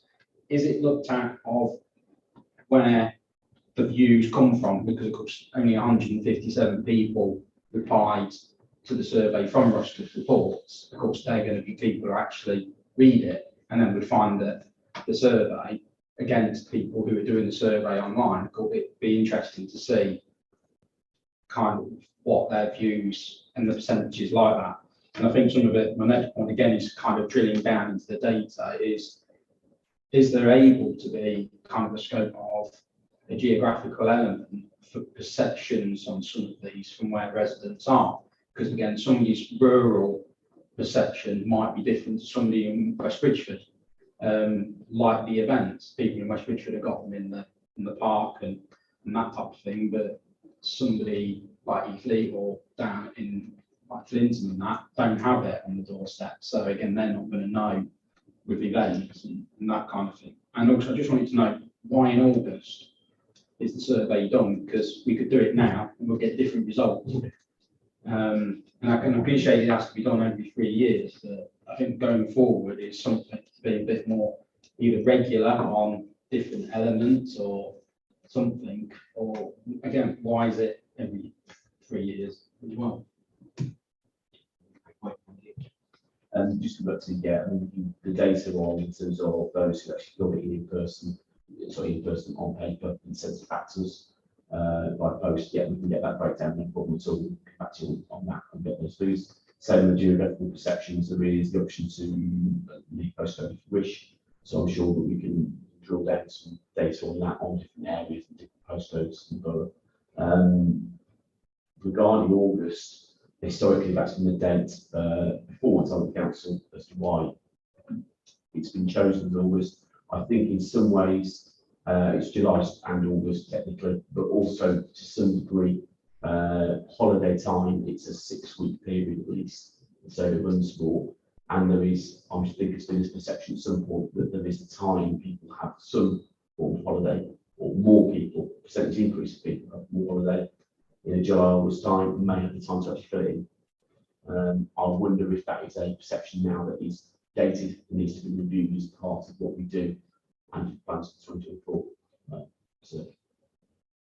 I think various great point that's what it makes, because look at some of those points. I think dog bounding, if you're out in the summer, you're going to see a lot more instances. You're out for the walks and obviously all day hours. It'd be really interesting to see. For example, now we have a 2-week half in October. We were interested if you slightly move it to then or to Easter to see if the different priorities. I think it's a really good point to actually see whether if it's down to pure seasonality, it would change the results. So that's just something to take away to look at. Great, thank you. And Councillor Jones. Thank you, Chair. Following on that point, really, I'd be interested in the lowest thing is the percentage of people who feel that we've influenced decisions in there. I'd be interested to know what geographic breakdown of that is. And the theme I would propose, I would push really, is the word engagement rather than publicising our starry-eyed view of the council. And I just quote from an email that I think Councillor Landers probably also seen, where somebody in the Central West Bridgford Community Association asked somebody in the council about what plans might be made for the Queen's Platinum Jubilee, and was told that currently they're presenting some options for review by the council's executive management team next week. So his comment, and this is his view, unfortunately this seems to me as yet another example of the democratic deficit experienced by residents of Central West Bridgford. I assume there's been no attempt to consult with the association to find out whether we have any suggestions, and the first we will hear about it is in a press release from West Bridgford Wire. Now, in a way, there's no more reason why that community association should have a bigger say, or maybe it should have a bigger say because it's in their patch than other community associations or parishes. But the issue is that person and a number of people who in that group would feel that the council is not engaged with them. It's telling them, this is what we're going to do. We are a good council. So I think that's a very serious theme that needs reflecting in most of the reports, in most of the council's communications and its actions. Again, back to that point. I've got one lesser query, which the information won't be available. Streetwise are the people that clean the streets up, and they're also the ones that are giving themselves the marks. So I just wonder what the criteria are for saying that 97.5% of the streets have passed the clean streets test. It certainly haven't in my world. Well, another quick before Green Edge or Green Darrell Kelsey, is area of expertise. Yeah, thank you, Councillor Jones. Just in regard to the point you made about streetwise potential cleaning the streets and scoring themselves, that's actually not a fact at all. So we have a contracts management team that works at the council, so it's part of my team. So we do actually score streetwise, and regardless of whether they are a council-owned company or not, we can be quite top on them if they're not performing. Okay. Just so you're aware how we measure their performance, and this is quite interesting when you look at some of the feedback we have on things like dog fouling and stuff, is each month we will go and take a transect of roads across the borough. So it could be in West Bishop, it could be in Alston. We try and pick sort of rural town centres, zone ones, centre of Ashford-on-Trent, Cockrave or whatever, and we divide those roads into transects of about 50 metres, and then we assess those under 4 categories: for litter, graffiti, detritus, and also dog fouling. So that is where the 97.5% figure comes from. It generally varies. Normally performance is above 90%. It can sometimes dip on detritus, and graffiti generally is very high because it's quite rare we find graffiti in the transects that we would normally inspect. So that's how we measure it. So we do keep sort of quite a close eye on that performance. So just to make sure that it's clear they're not sort of cleaning and also marking themselves. Yeah, just thanks, Councillor Jones. Yeah, and just going back to the first point, you're absolutely right in terms of it's about engagement and the various channels the council has currently. This is what this survey, amongst other items, is looking to try and address. Is looking at ways in which all residents, all stakeholders engage with us, and how and why. And that's what I hope the focus group, what the action plan can delve into a lot further as to why is there that perception. It goes back to what I said earlier in terms of it's the reality versus perception. Is there a perception that I don't feel I can engage the residents? If so, why? We would, I would say, I'm going to say we, communications team, feel that there is many ways you can contact the council. And that is an ongoing process in terms of evaluating us all the time. What can we look at new? What can we strengthen? But just to go back in terms of them, but I'm just going to back to sort of the starry-eyed view. I hope the whole purpose of the survey and this proactive approach is to show it's not trying to pose up a starry-eyed view. The whole point is trying to get to the heart and get to the grit of what matters to people. So I hope there's a balance there that we're trying to get right. And I wasn't critical at all of doing this survey routinely. What I was trying to say was, I think the council's communications, not just yours, but in general, could do with being more engaging with people than telling them what a wonderful place this is. I don't think that's a generalisation. Yeah. I've been only saying all of the 4+ years that I've been in and around the communications scene that never have I seen the words wonderful council or good council. It might have been used good council, but I wouldn't go as far as to say, I think from a public relations view of any description, that is telling residents how wonderful the council is something that Yeah, no, I'm just talking about the tone, I'm not talking about the word. I can understand that. I think the other thing about it is, which is really bad, is mentioned reality. Yeah, exactly. So, yeah. And, One perception in this case. but certainly we can take it in terms of looking at what, one of the factors that we're trying to look at this evening around risk reports is that tone, that language. Why is it that some feel they're less engaged than they were in 2018? So I hope that's something that the action plan focus group can look at. I absolutely take you're making absolutely completely valid points. I just hope that the survey is one way in which we can really get to the heart of these issues. And I think just the other point we just mentioned about the Jubilee, Rushcliffe reports, which goes out end of March, is set to say, tell us what you're doing, what your views are on the Jubilee, how can they maybe shape whatever celebrations take place in the borough. Yeah, I think the point, and I agree, can share perhaps on the wording, perhaps you can take it back to your team who are responding back, because I can see what someone might be a bit disheartened and go, well, we want to start playing now, because especially some of those volunteers, they do need a bit more lead time than perhaps ourselves will organise it. So you take that on board, and perhaps more of an open question going, well, what you're looking to do, so we can point you in the right direction of which team, etc. I think that'd be more, I would be more engaged. Just in that play of not play on words, but just changing the nature of the responses would be really helpful just to feedback. And I'm sure I'll add into my points there. Anyone wants to bring council manager at this point? Thanks, yeah.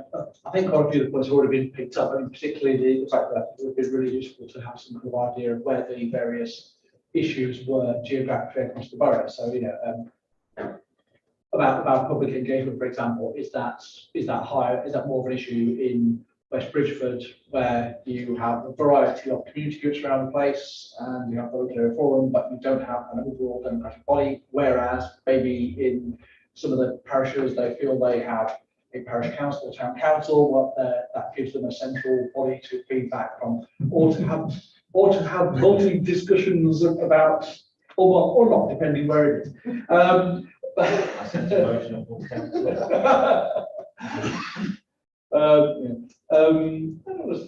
The other thing I wondered about was, just like the decrease in the number of ways we can contact the council. I did wonder if it was partly down to, again, in West Bridgeford, the fact that we lost the contact centre and we're about to open a new one, and then we couldn't because of COVID. Is that a fair? Is that a fair comment?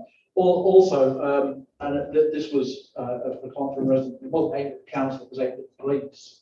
It was the lack of visibility going from a big prominent building in West Bridgeford to an old pizza place, and nobody knew where it was. And quite a lot of people still don't know where it is. And whenever we get the thing, which is a Rushcliffe report, there's a close-up picture of some people stood outside a business unit and nobody knows. So that's the thing about the profile of the place that we've got in a town of nearly 50,000 people. It's not obvious to people. It really is. It's kind of very, very low key. So I think that's an obvious thing that we can do. But generally, I think that there are other things in here that I would want to go into a bit more detail. Like 250 comments about the planning service. I think we've all got in various discussion groups, various committees. We're aware that there are issues to do with planning, and they have been fed back quite a lot, and also to do with enforcement as well about development. So that I suspect that there's a lot of issues in here if we were to dig down a bit more. And I think it would be really interesting to get a kind of another layer down view on this. Whether that comes back to this group or not, I don't know, or whether it's something that's going to come out of the work that you're going to do in the future. I would definitely be interested to see it and get a better view of the granularity. Thanks, those points, absolutely. Just to come back, I'll probably deal with COVID first, and I know I'm taking the customer services role in the last 12 months. I think it's a fifth of the people through the door at the West Bridgeford based customer service centre compared to pre-COVID.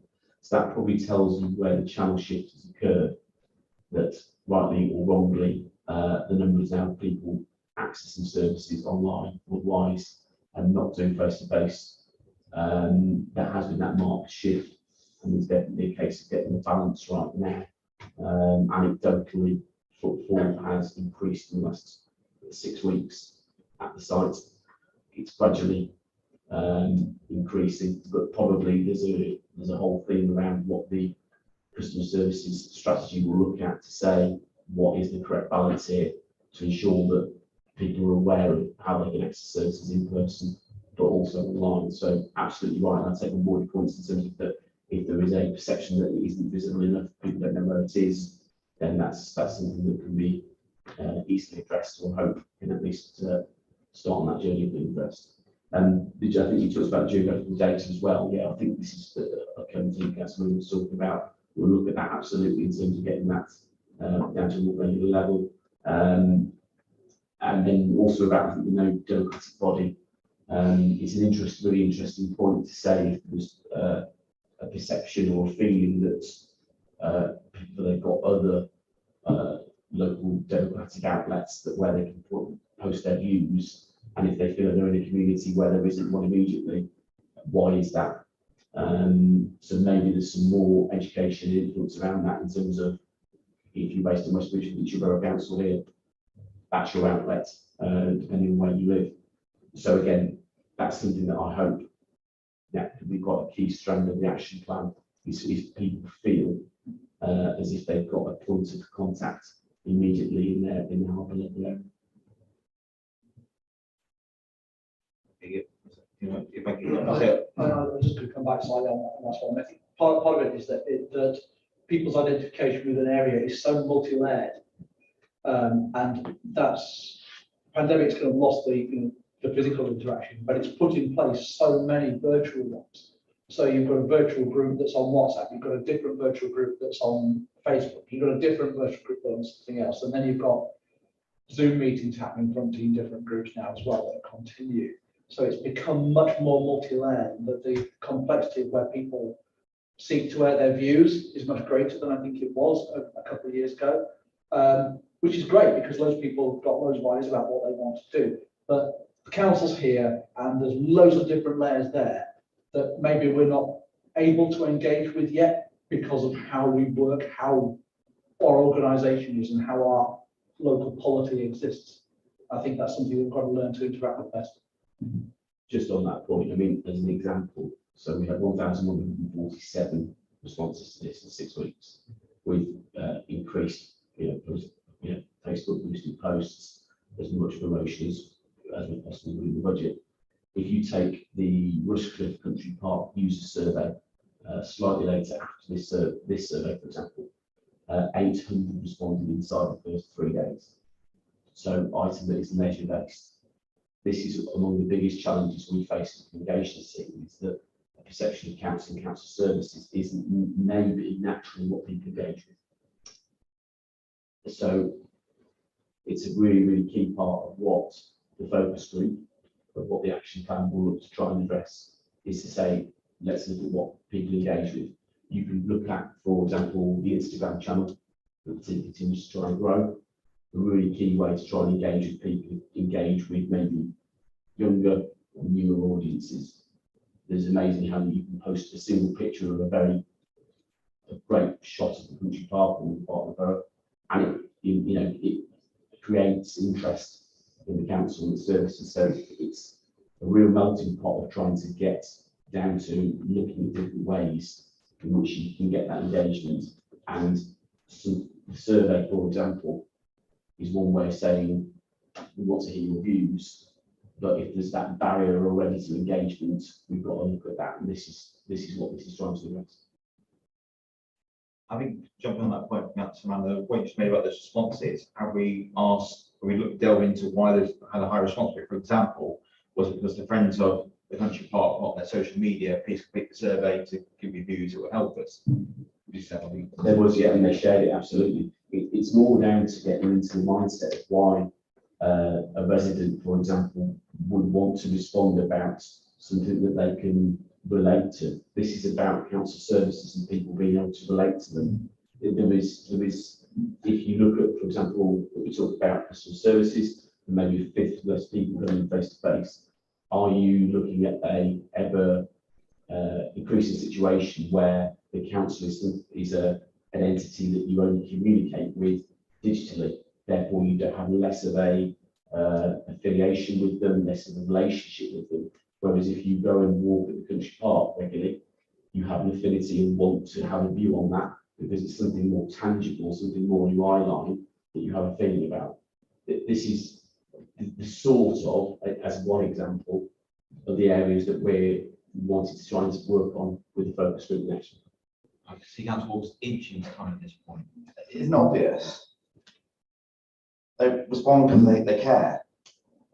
You know, you get whatever, go out, whatever, whichever thing that you've been to, is, you know, you'll inevitably get an email afterwards, give us your feedback, give us your feedback, give us your feedback.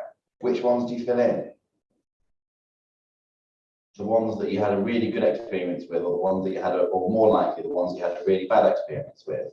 So it's implicit in the numbers of people who, explicit in the numbers of people who reply, and this kind of goes back to what I was saying earlier about the, you know, prioritization of, you know, not necessarily about, you know, speak to me, speak to me, speak to me. It's deal with the stuff that we already know what people care about. We can tell you that, and you probably, in fact, you don't need us to tell you that. You know it already.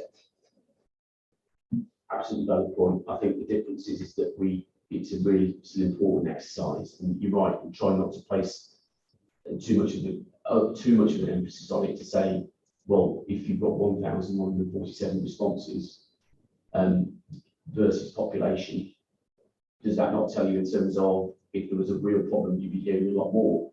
Would you not be hearing a lot more in terms of our day-to-day channels as well? Absolutely. So it's all in the mix. I think the difference is that there's still valid points that are being made, valid data here that still needs addressing.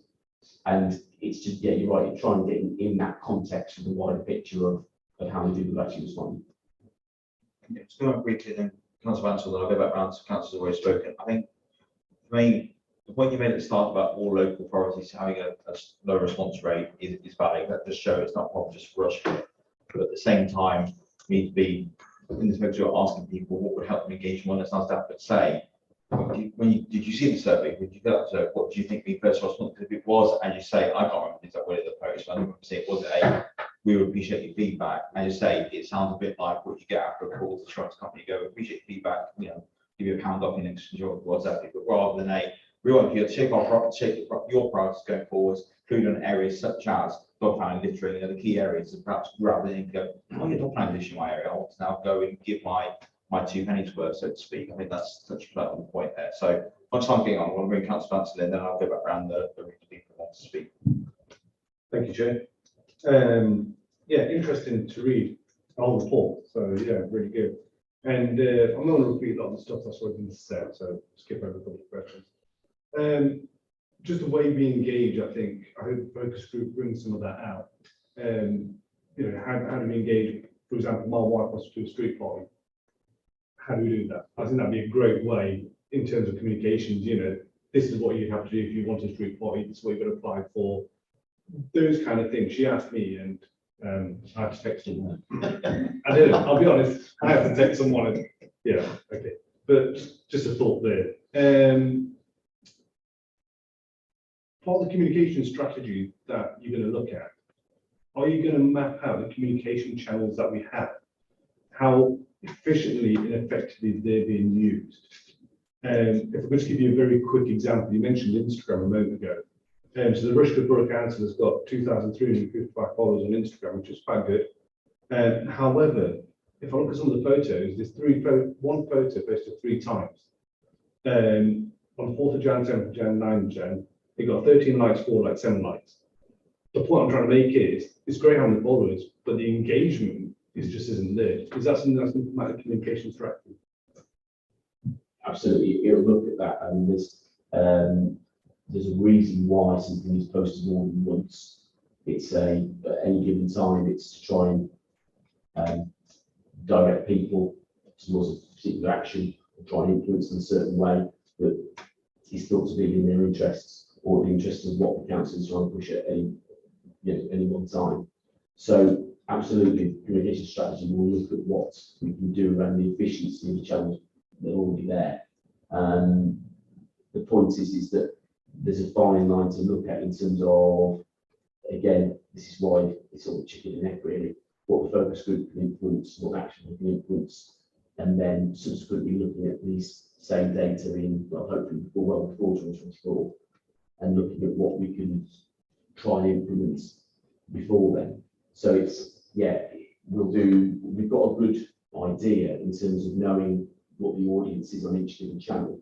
But you're right, in terms of what actually engages them might be different. It goes back slightly against the point of a leisure-based piece, something that people can relate to more, will get much more engagement than something that is related maybe to a council service that is more detailed, more factual. It isn't something that is something engagement. So maybe just getting the context and not appreciate every single social media update, for example, is something that may engage massively, but it could educate and influence. So it may not get an interaction from a resident, but it's still informing them and influencing them, hopefully in the way that we're trying to. I think there's just ways, and I'm sure you'll discuss this and figure it out. There's ways to use the tools. The photo on Instagram, the same photo, I've seen it before. So it's going to disengage some people, you know, just come up again and again. But I'm sure you'll figure it out and come up with some answers. Yeah, the Councillor Jones, you indicated you want to come back. Thank you. Yeah, just briefly, I agree with the point earlier on about the timing. And I think if when you do this survey, you make a point of asking parish councils in West Bridgford, the local area forum and the community associations to promote its completion, but not in August when lots of people aren't in meetings. So I think those two things you get a much more response. Yeah, I think it's a really valid point. Yeah, absolutely. We'll take that away. I think it is as well, because one thing I noticed is the amount of community Facebook groups on Facebook, people who are on Facebook, you know, when you do put something out there, the amount of instant appeal you get, you know, I've seen stuff I've posted there, 2,000 people in a few hours, get something that's going around that's, you know, things like that, as councillors to where we know if it's a community group on Facebook, if it's, you know, I noticed what if it's surgeries going around a certain group, it's really important. Councillor Manson. Yeah, just to add on to that, you know, we're all ambassadors, right? So if there's something going on communication wise, you've got what, 30 plus councillors and then the rest of the council staff. So I'm sure we'd all agree that, you know, a lot of us are using social media. We could support that as well. I think that's something that we'll definitely look at in terms of that wider communication strategy. And I doubt it's yeah, the laws on the ground, so to speak, of getting that is something that we need to move with. Okay, thanks. I know we talked a lot there, and a lot of feedback onto you. I think from my point of view, learning for next time would be that, I mean, when this comes back, for example, when this action plan is done as part of post group, we'd like to come back to the committee and look at, scrutinise what the council will be doing going forwards. I think also in 2024, so give me enough time to work on this one, will be that when we do get the survey back as well with the action plan at that time, because it's great having a focus group now to do it, but I think also an action plan from officers at that point to what you tend to do to address those items. Because like I say, you've talked about a lot today, which is great. In terms of action plans, we can again scrutinise that to feed that back to the policy making. Well, it's obviously we're not policy making body here tonight to scrutinise what's out there. So I think going through the recommendation as we're going to now, and here for the group tonight, is that the survey is done, but there's a lot more work to do. This is just the start of it. I think actually the engagement part is really key, because at the end of the day, we have the residents, and it's not calling us to say that, so we need to make sure they're engaged. And I think around the communication, all councils to work on, as you just said there in your strategy, people know what service we deliver. And what I made at the start, when people think it's about roads, which is the council stats that we're putting up by whatever it is going to be percentage wise, not actually understanding it. So when, like I said, it was people absolutely what work out here, I think would be higher, just based on what people could see. But I think also it's got to be, and I use this living documents, so every year it's been reviewed how we're doing on these key metrics. So things like communication dog pounding, which I know we talked about it a lot of times, but because it is so important to our residents, that's why we've had 2 items onto scrutiny and seen the engagement, we've seen the engagement rather than circuit there. So we are constantly doing that on a yearly basis. So those have been our use. Anyone else quickly want to bring in point for it? Yeah, thank you, Chair. I think just before we come on to the recommendations, there's a couple of points I was going to make. In relation to the focus group, it's particularly aimed at, it's quite a sort of a new way of doing things in the fact that we're actually saying to the people, yes, you feel you can't influence, yes, you're not satisfied with reports, you don't, 55% of you don't trust us. So actually, what is it you want us to do? Come and talk to us. It's very open, it's very inclusive, which is one of the reasons why the officers were sort of thinking around this focus group, but then also to then formalise that into an action plan. I think the only other thing I would add, which we've not picked up on, and we don't want to beat ourselves up about this, overall satisfaction of people that want to live in the borough is at 84%, which is actually up a percentage. And when you think of everything we've gone through with COVID and stuff, you know, the overriding thing is that we're actually 1% up compared to 2018. So I think it's a really important point to just sort of make. Now, that's very good. I mean, it's absolutely what point to end on. Like I say, we'll definitely go on to get that big. And you know, if we do also just pick up the three key points, some people will say outside the local area in the day, 91%. I think you go across some other areas of the country, you can see nowhere near that figure. And tell you to blow your own trumpet here, 81% of people satisfied the refuse and recycling service. So, you know, again, that's a really key point as well that we need to reinforce. So, okay, thank you everyone for your contribution. So if we go through the recommendation again, so discuss results and identify any further action taken result of survey findings. I think we put forward lots of further actions, so really appreciate that. And agree with the council's communication team to set up a focus group with residents to explore views presented in the survey, rates to ways in which residents can contact and engage with the council with a view to making improvements in the area and to formalise the production of an action plan. I hope we give enough feedback to steer to how that focus group should go. And also, we'll also add to that, you know, if you can be that focus group, you can be there for hours asking perhaps even a follow-up survey to those people about some of the key points we raised here tonight, because again, I appreciate there's going to be a set amount of time of focus group, and people also may have points where they forget because they're being asked something else, but it's not so no time to give that feedback.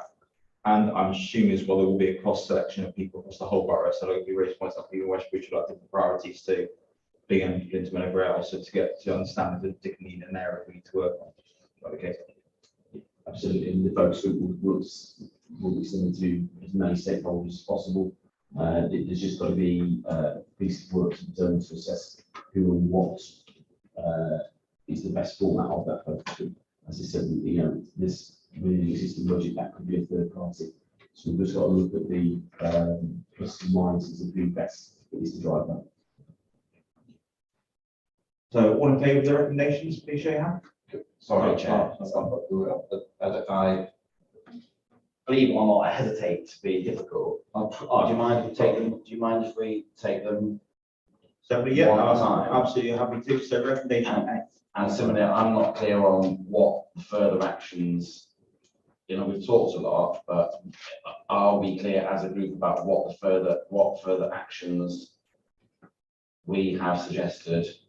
Okay, should be taken if I'm not. Okay, so if everyone's in agreement to what I just said around that we ask when the action plan is due to come back to scrutiny to further to be able to scrutinise that to make sure it's reflective of what we discussed tonight and what the feedback we get from the focus group. So we put that in recommendation. Does that meet that point of your question? Because you say about further actions, we will discuss a number of actions tonight, which I think around the focus group, but also points around the social media side and everything else, which again, we put to the focus group. The points made here, so everything we've said there is going to be bundled into there. So when we get that feedback as part of that action plan, we can then further scrutinise that when it comes back to make sure it meets those actions we put out tonight. Obviously, we've put together a lot of information this evening, what we'd like to see. The focus group will do the same. The officers will then put that into the action plan, which again, come back here. We make sure it's reflective of our views, of the views that we believe come from the focus group based on the feedback we get, and then we move forward from there. If I get it right, there's some scepticism about the focus group. I don't know whether that's right, but the important thing is we've made a number of suggestions about the future conduct of this survey. Yeah, and look, I'm with her party, but I'm first saw focus group, I was quite sceptical. And I think if we've not done it before, we should try it, and any engagement of our residents is a good thing. And if we don't feel as a result of that project is quite novel, we can look at something else. If we feel that needs to be, I'm not going to speculate that anything else we need to do, we can do that. We can give that feedback to it and we'll address that. But we need to First of all, try to go through to see what results we get out of it, we're pleasantly surprised by the results and what we get out of that. So I think without trying the focus group and get the action plan first, we can't then sort of criticise or say we want to do something else without seeing those results. But the whole point of scrutiny is when we get that action plan back, we want to put forward additional recommendations or different actions. We can do that. That's the beauty of scrutiny, to put it bluntly. And some people, everyone may not be happy overall. That's going to happen with a group of our size and with such a complex item that this is, because obviously there's so much information out the survey and so many different actions we can take. If we go down this route first of, let's say, the focus group, the action plan, if as a group we want to suggest anything else further than that, I'm happy to do that. But we have to start somewhere, otherwise we'd be here for a while. That's different. Yeah, so you're going to get a trusted result, now, aren't you? If you absolutely, over the last year or so, people have been sort of a bit of it's like a cloud over your head with COVID. Yeah. So you get into a bit of a grim view of things, people coming off of furlough, etc., etc., etc. And you're going to get a bit of a dim view of things, I think. So if you do have an action plan, a focus group, you just add in another figure into the mix. So you're going to get 3 different figures in. Would it be best just to leave it for another year to see if it's all settled down after the COVID thing passed over? I mean, it does sound like I do. I think the fact that the next survey will be in 2024, what's really important is we get the views we've got now, so we can build an action plan to deliver over the next 18 months so before the next action. Whereas I'm just conscious, by the time we get a plan together, we'll probably be time for the next survey, and people will ask to say, I gave you my feedback in 2021, but now in 2023, what have you done about it? If I was Joe Public, I'd be saying, plus councillors, what have you done? I completely understand the point about people's views. I'm sure that Ed and the team will be asking people, has your view changed since you did the survey? Does it keep other groups saying, have you, like you say, completely right. It could be the mood you're in on the day or an issue happening in your area. So one of the things I'm sure will be addressed will be, have your priorities changed since you did this survey? If it isn't, it's now going to crappily say it was already, to feed into that question there. So it'd be interesting in that feedback. If the focus group then come back and go, actually, if we did the survey today, we would say we're 99% satisfied with the survey. We go, right, a minute, the point that Councillor Williams made about the time of year, also the timing, that absolutely gives that feedback what we need to do going forwards. As I say, you're never going to be 100% ideal when you're doing something as complex as this and which is moving all the time. Like I say, some of the data is already out of date. That's what happens with surveys. We're absolutely aware of that, but we have to go off the best available data we have and as current as we can to deal with priorities. But I think look at some of those priorities there. I've been on the council 8-9 years now, and things like dog fouling, littering have always been a priority, always in there. So I think that's not something that's going to change. The satisfaction of the council has always been high, regarded as a good council, but at the same time, areas on there such as engagements where we talk about satisfied service, there's always been around that figure. So now we need to delve into that more rather than just doing surveys saying we're going to address it in 3 years' time, 4 years' time, going, we're going to address it again. Let's get that feedback now, as much relevant as we can about what the issue is, and do something about it. And as I say, we may have to change that down the line, not just ourselves, but obviously the feedback will go to the cabinet and to the cabinet member responsible, who will, I'm sure, take that forward, watching now to look at if there should be something else we should do in the interim, but we just need to scrutinise what's in front of us now, which is this, need to go forward. Sorry, Darren. Yeah, thank you, Chair. I was just looking at recommendations. I'm just wondering whether we're going to be coming on to the internal work programme anyway, and potentially some of the things we're going to be looking at over the next few meetings, whether rather than potentially re-scrutinise an action group that's been resulted as a result of the focus group, we could probably share the action group that we've created with the group. The action plan, the action plan. Yeah, the action plan. Yeah. Over to your views. What would you like to see happen? This is your. I'd like to hear the comments of Councillor Williams. For me, I'd like to see kind of demographic kind of questions put into the survey as well. Like I said, throughout geographic and. So was that the focus group survey? Well, survey but I think it's that as a further action for the first point. Okay. Yeah. It is that kind of thing for how we structure the survey going forward, because there is elements of like geographical that we said that we'd like to know going forward that we haven't got with this one, to try and get some more information. With the focus group, I'm a bit sceptical as well with but we're trying to get about the engagement and try and answer that question. It might be very good in answering some of the questions, the other elements of the survey, of why, but when it comes to the engagement, those people are going to engage with the council because they want to be on the focus group. Are we actually going to kind of answer that question of how do we engage with the residents when we're asking residents that are engaging with us? That's where I'm trying to fit the elements on the survey, like where they found the survey. Was it in Worcester reports or was it on Facebook, Instagram, that kind of thing, on an email, like there's the new email newsletter, that kind of thing as well, just to try and ask an engaging question like that in the survey itself, rather than the focus group where. And could you explain a bit more about the focus survey, the focus group, how you see it shaped with the feedback you just had here? Yes, I mean, this would be the starting point. You try and the survey will try to be the starting point of it to try and get more data, get more context to why some of these views there. Also, find out as well, more data around ways in which residents responded. So I then see it structured by whether or not it's council-based officers do it, or whether or not it's third party, that would then address things theme by theme, in a way that can try and drill down actual views that can lead to, for example, Councillor Walker's point, actions. Is it a case that you can theme things from focus group that can actually turn to short, medium, long-term actions? So things that, again, are actual tangible, we can take away and act on. We just have to work what that process is out exactly, but I'm hopeful the focus group, the structure of it could make valuable insights that can actually turn into, as I said at the very start, can influence and shape communication and services as well. It hasn't necessarily got to wait for months and years to do that. It can make virtual overnight decisions in the right context. Yeah, it's clear.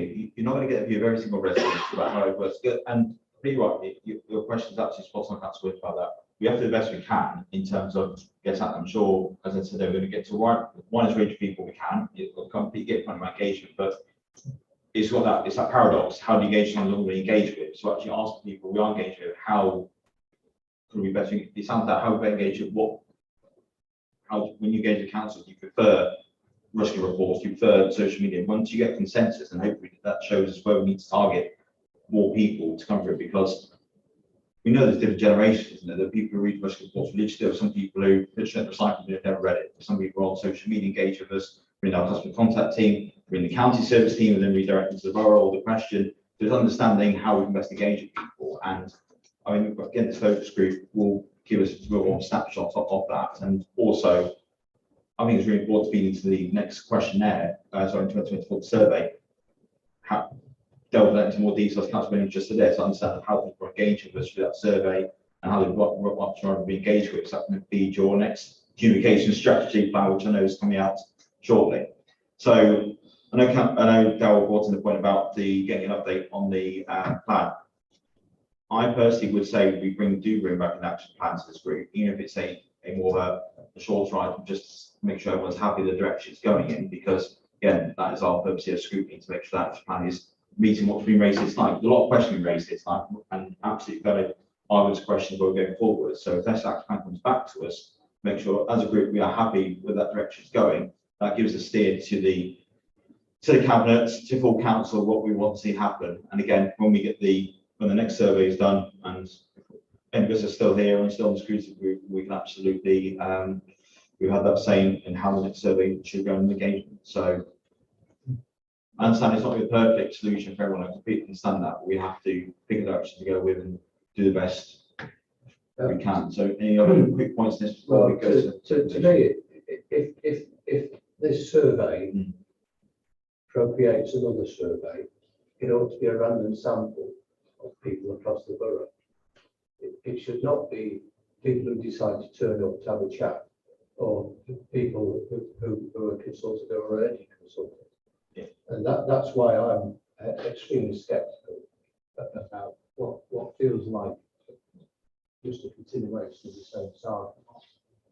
Yeah, okay, Councillor. Now I don't understand that point, but I think there's nothing to say that other surveys can go on. I'm sure it's what the community strategy had to work on, would be how to engage with people. So you quite rightly said, I know I never survey. We need to get the feedback because that survey is quite top level. Understand, so if you do a long in-depth survey, you're going to get probably 10 people fit in if it's going to be 20, 30 pages.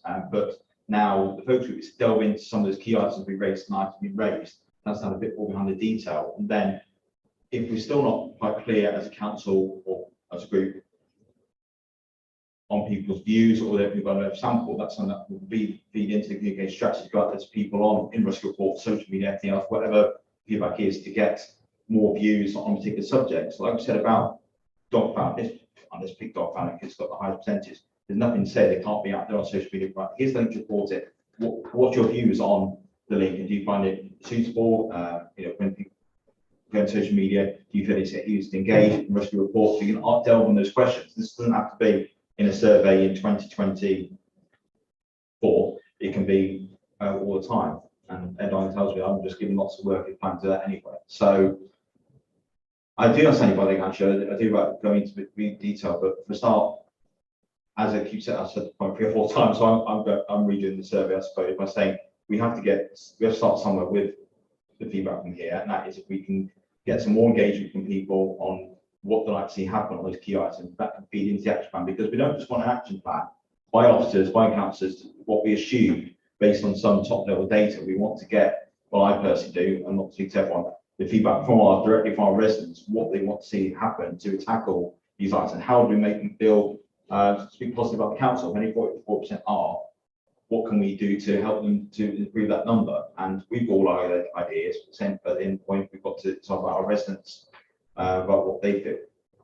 I think I've talked long enough. I know we could go on this around the houses. So I propose to go to vote now unless there's any other points to raise these items. So I was asked by Councillor Walker to go through each recommendation separately. So we'll do so. A is discuss the results and identify if any further actions should be taken as a result of survey findings. We add into that recommendation, and once the action plan is populated, to bring that back to this group to further consider the action plan. We can get the wording just right, and I just made it off the loop. So we want to propose that recommendation. All those in favour? Against?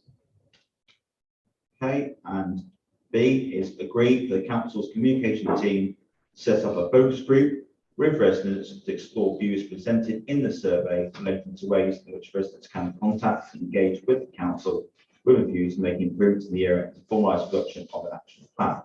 All those in favour? Those against? Abstentions? Will tally them all? Oh, sorry. 2 for, against, abstention. I was against recommendation. I can't count them 2, so I'm right, you're 2. I think that's 3. Councillor James. Yeah. Yeah, can we do that again? So all those in Yeah. favour of recommendation B, please show your hands. Well, I'll get that as 4. Against? 4. 4 against. And there was no abstention. Sure, but I'm guessing that's true. Well, I say, Councillor, we agree to council recommendations.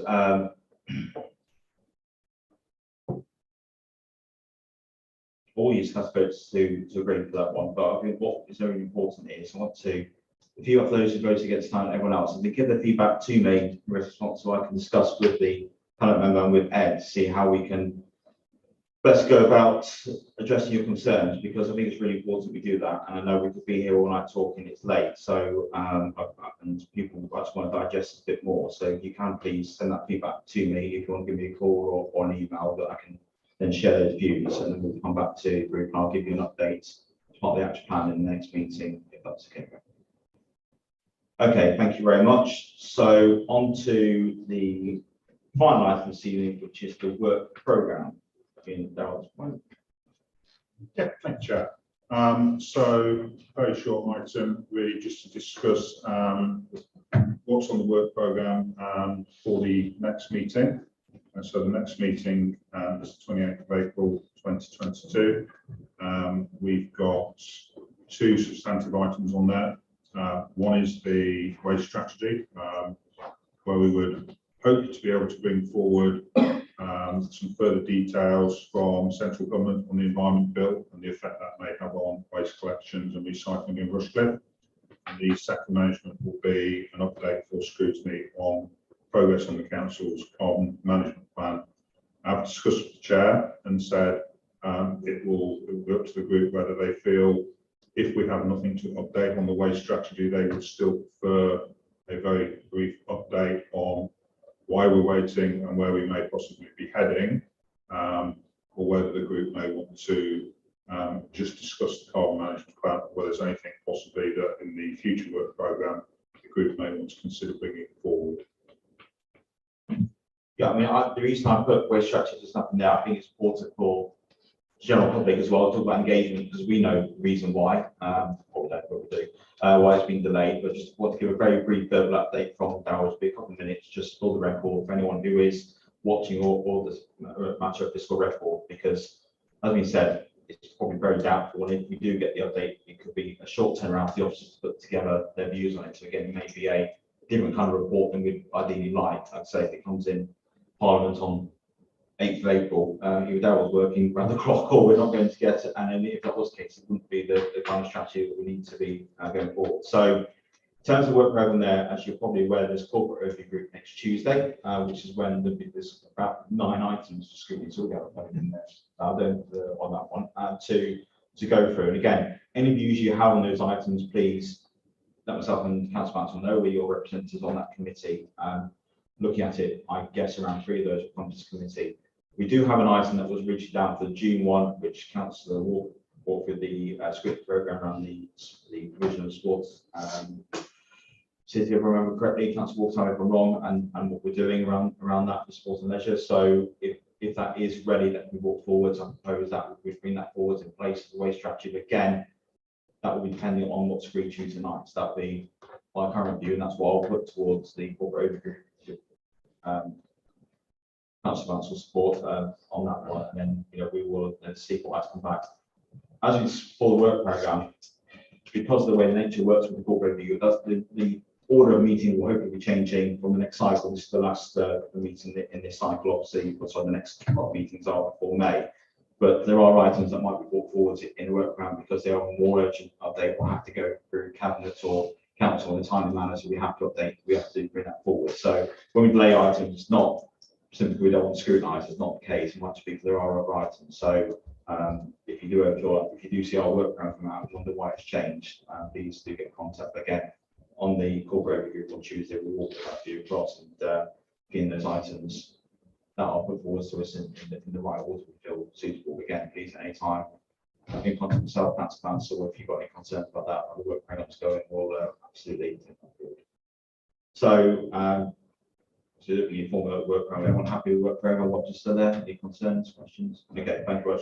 It's been a very long evening, but again, all your contributions are very much welcome. I've been on scrutiny groups in the past, my time there where there's hardly any question, there was no point being there. I really don't feel that for this group. We ask lots of questions, I will agree on every point, and some of us may want to say throw things out just they can't, but I think that's the important thing while we're here for us to scrutinise, to get that feedback to have the council. So thank you for your engagement once again, and thank you to the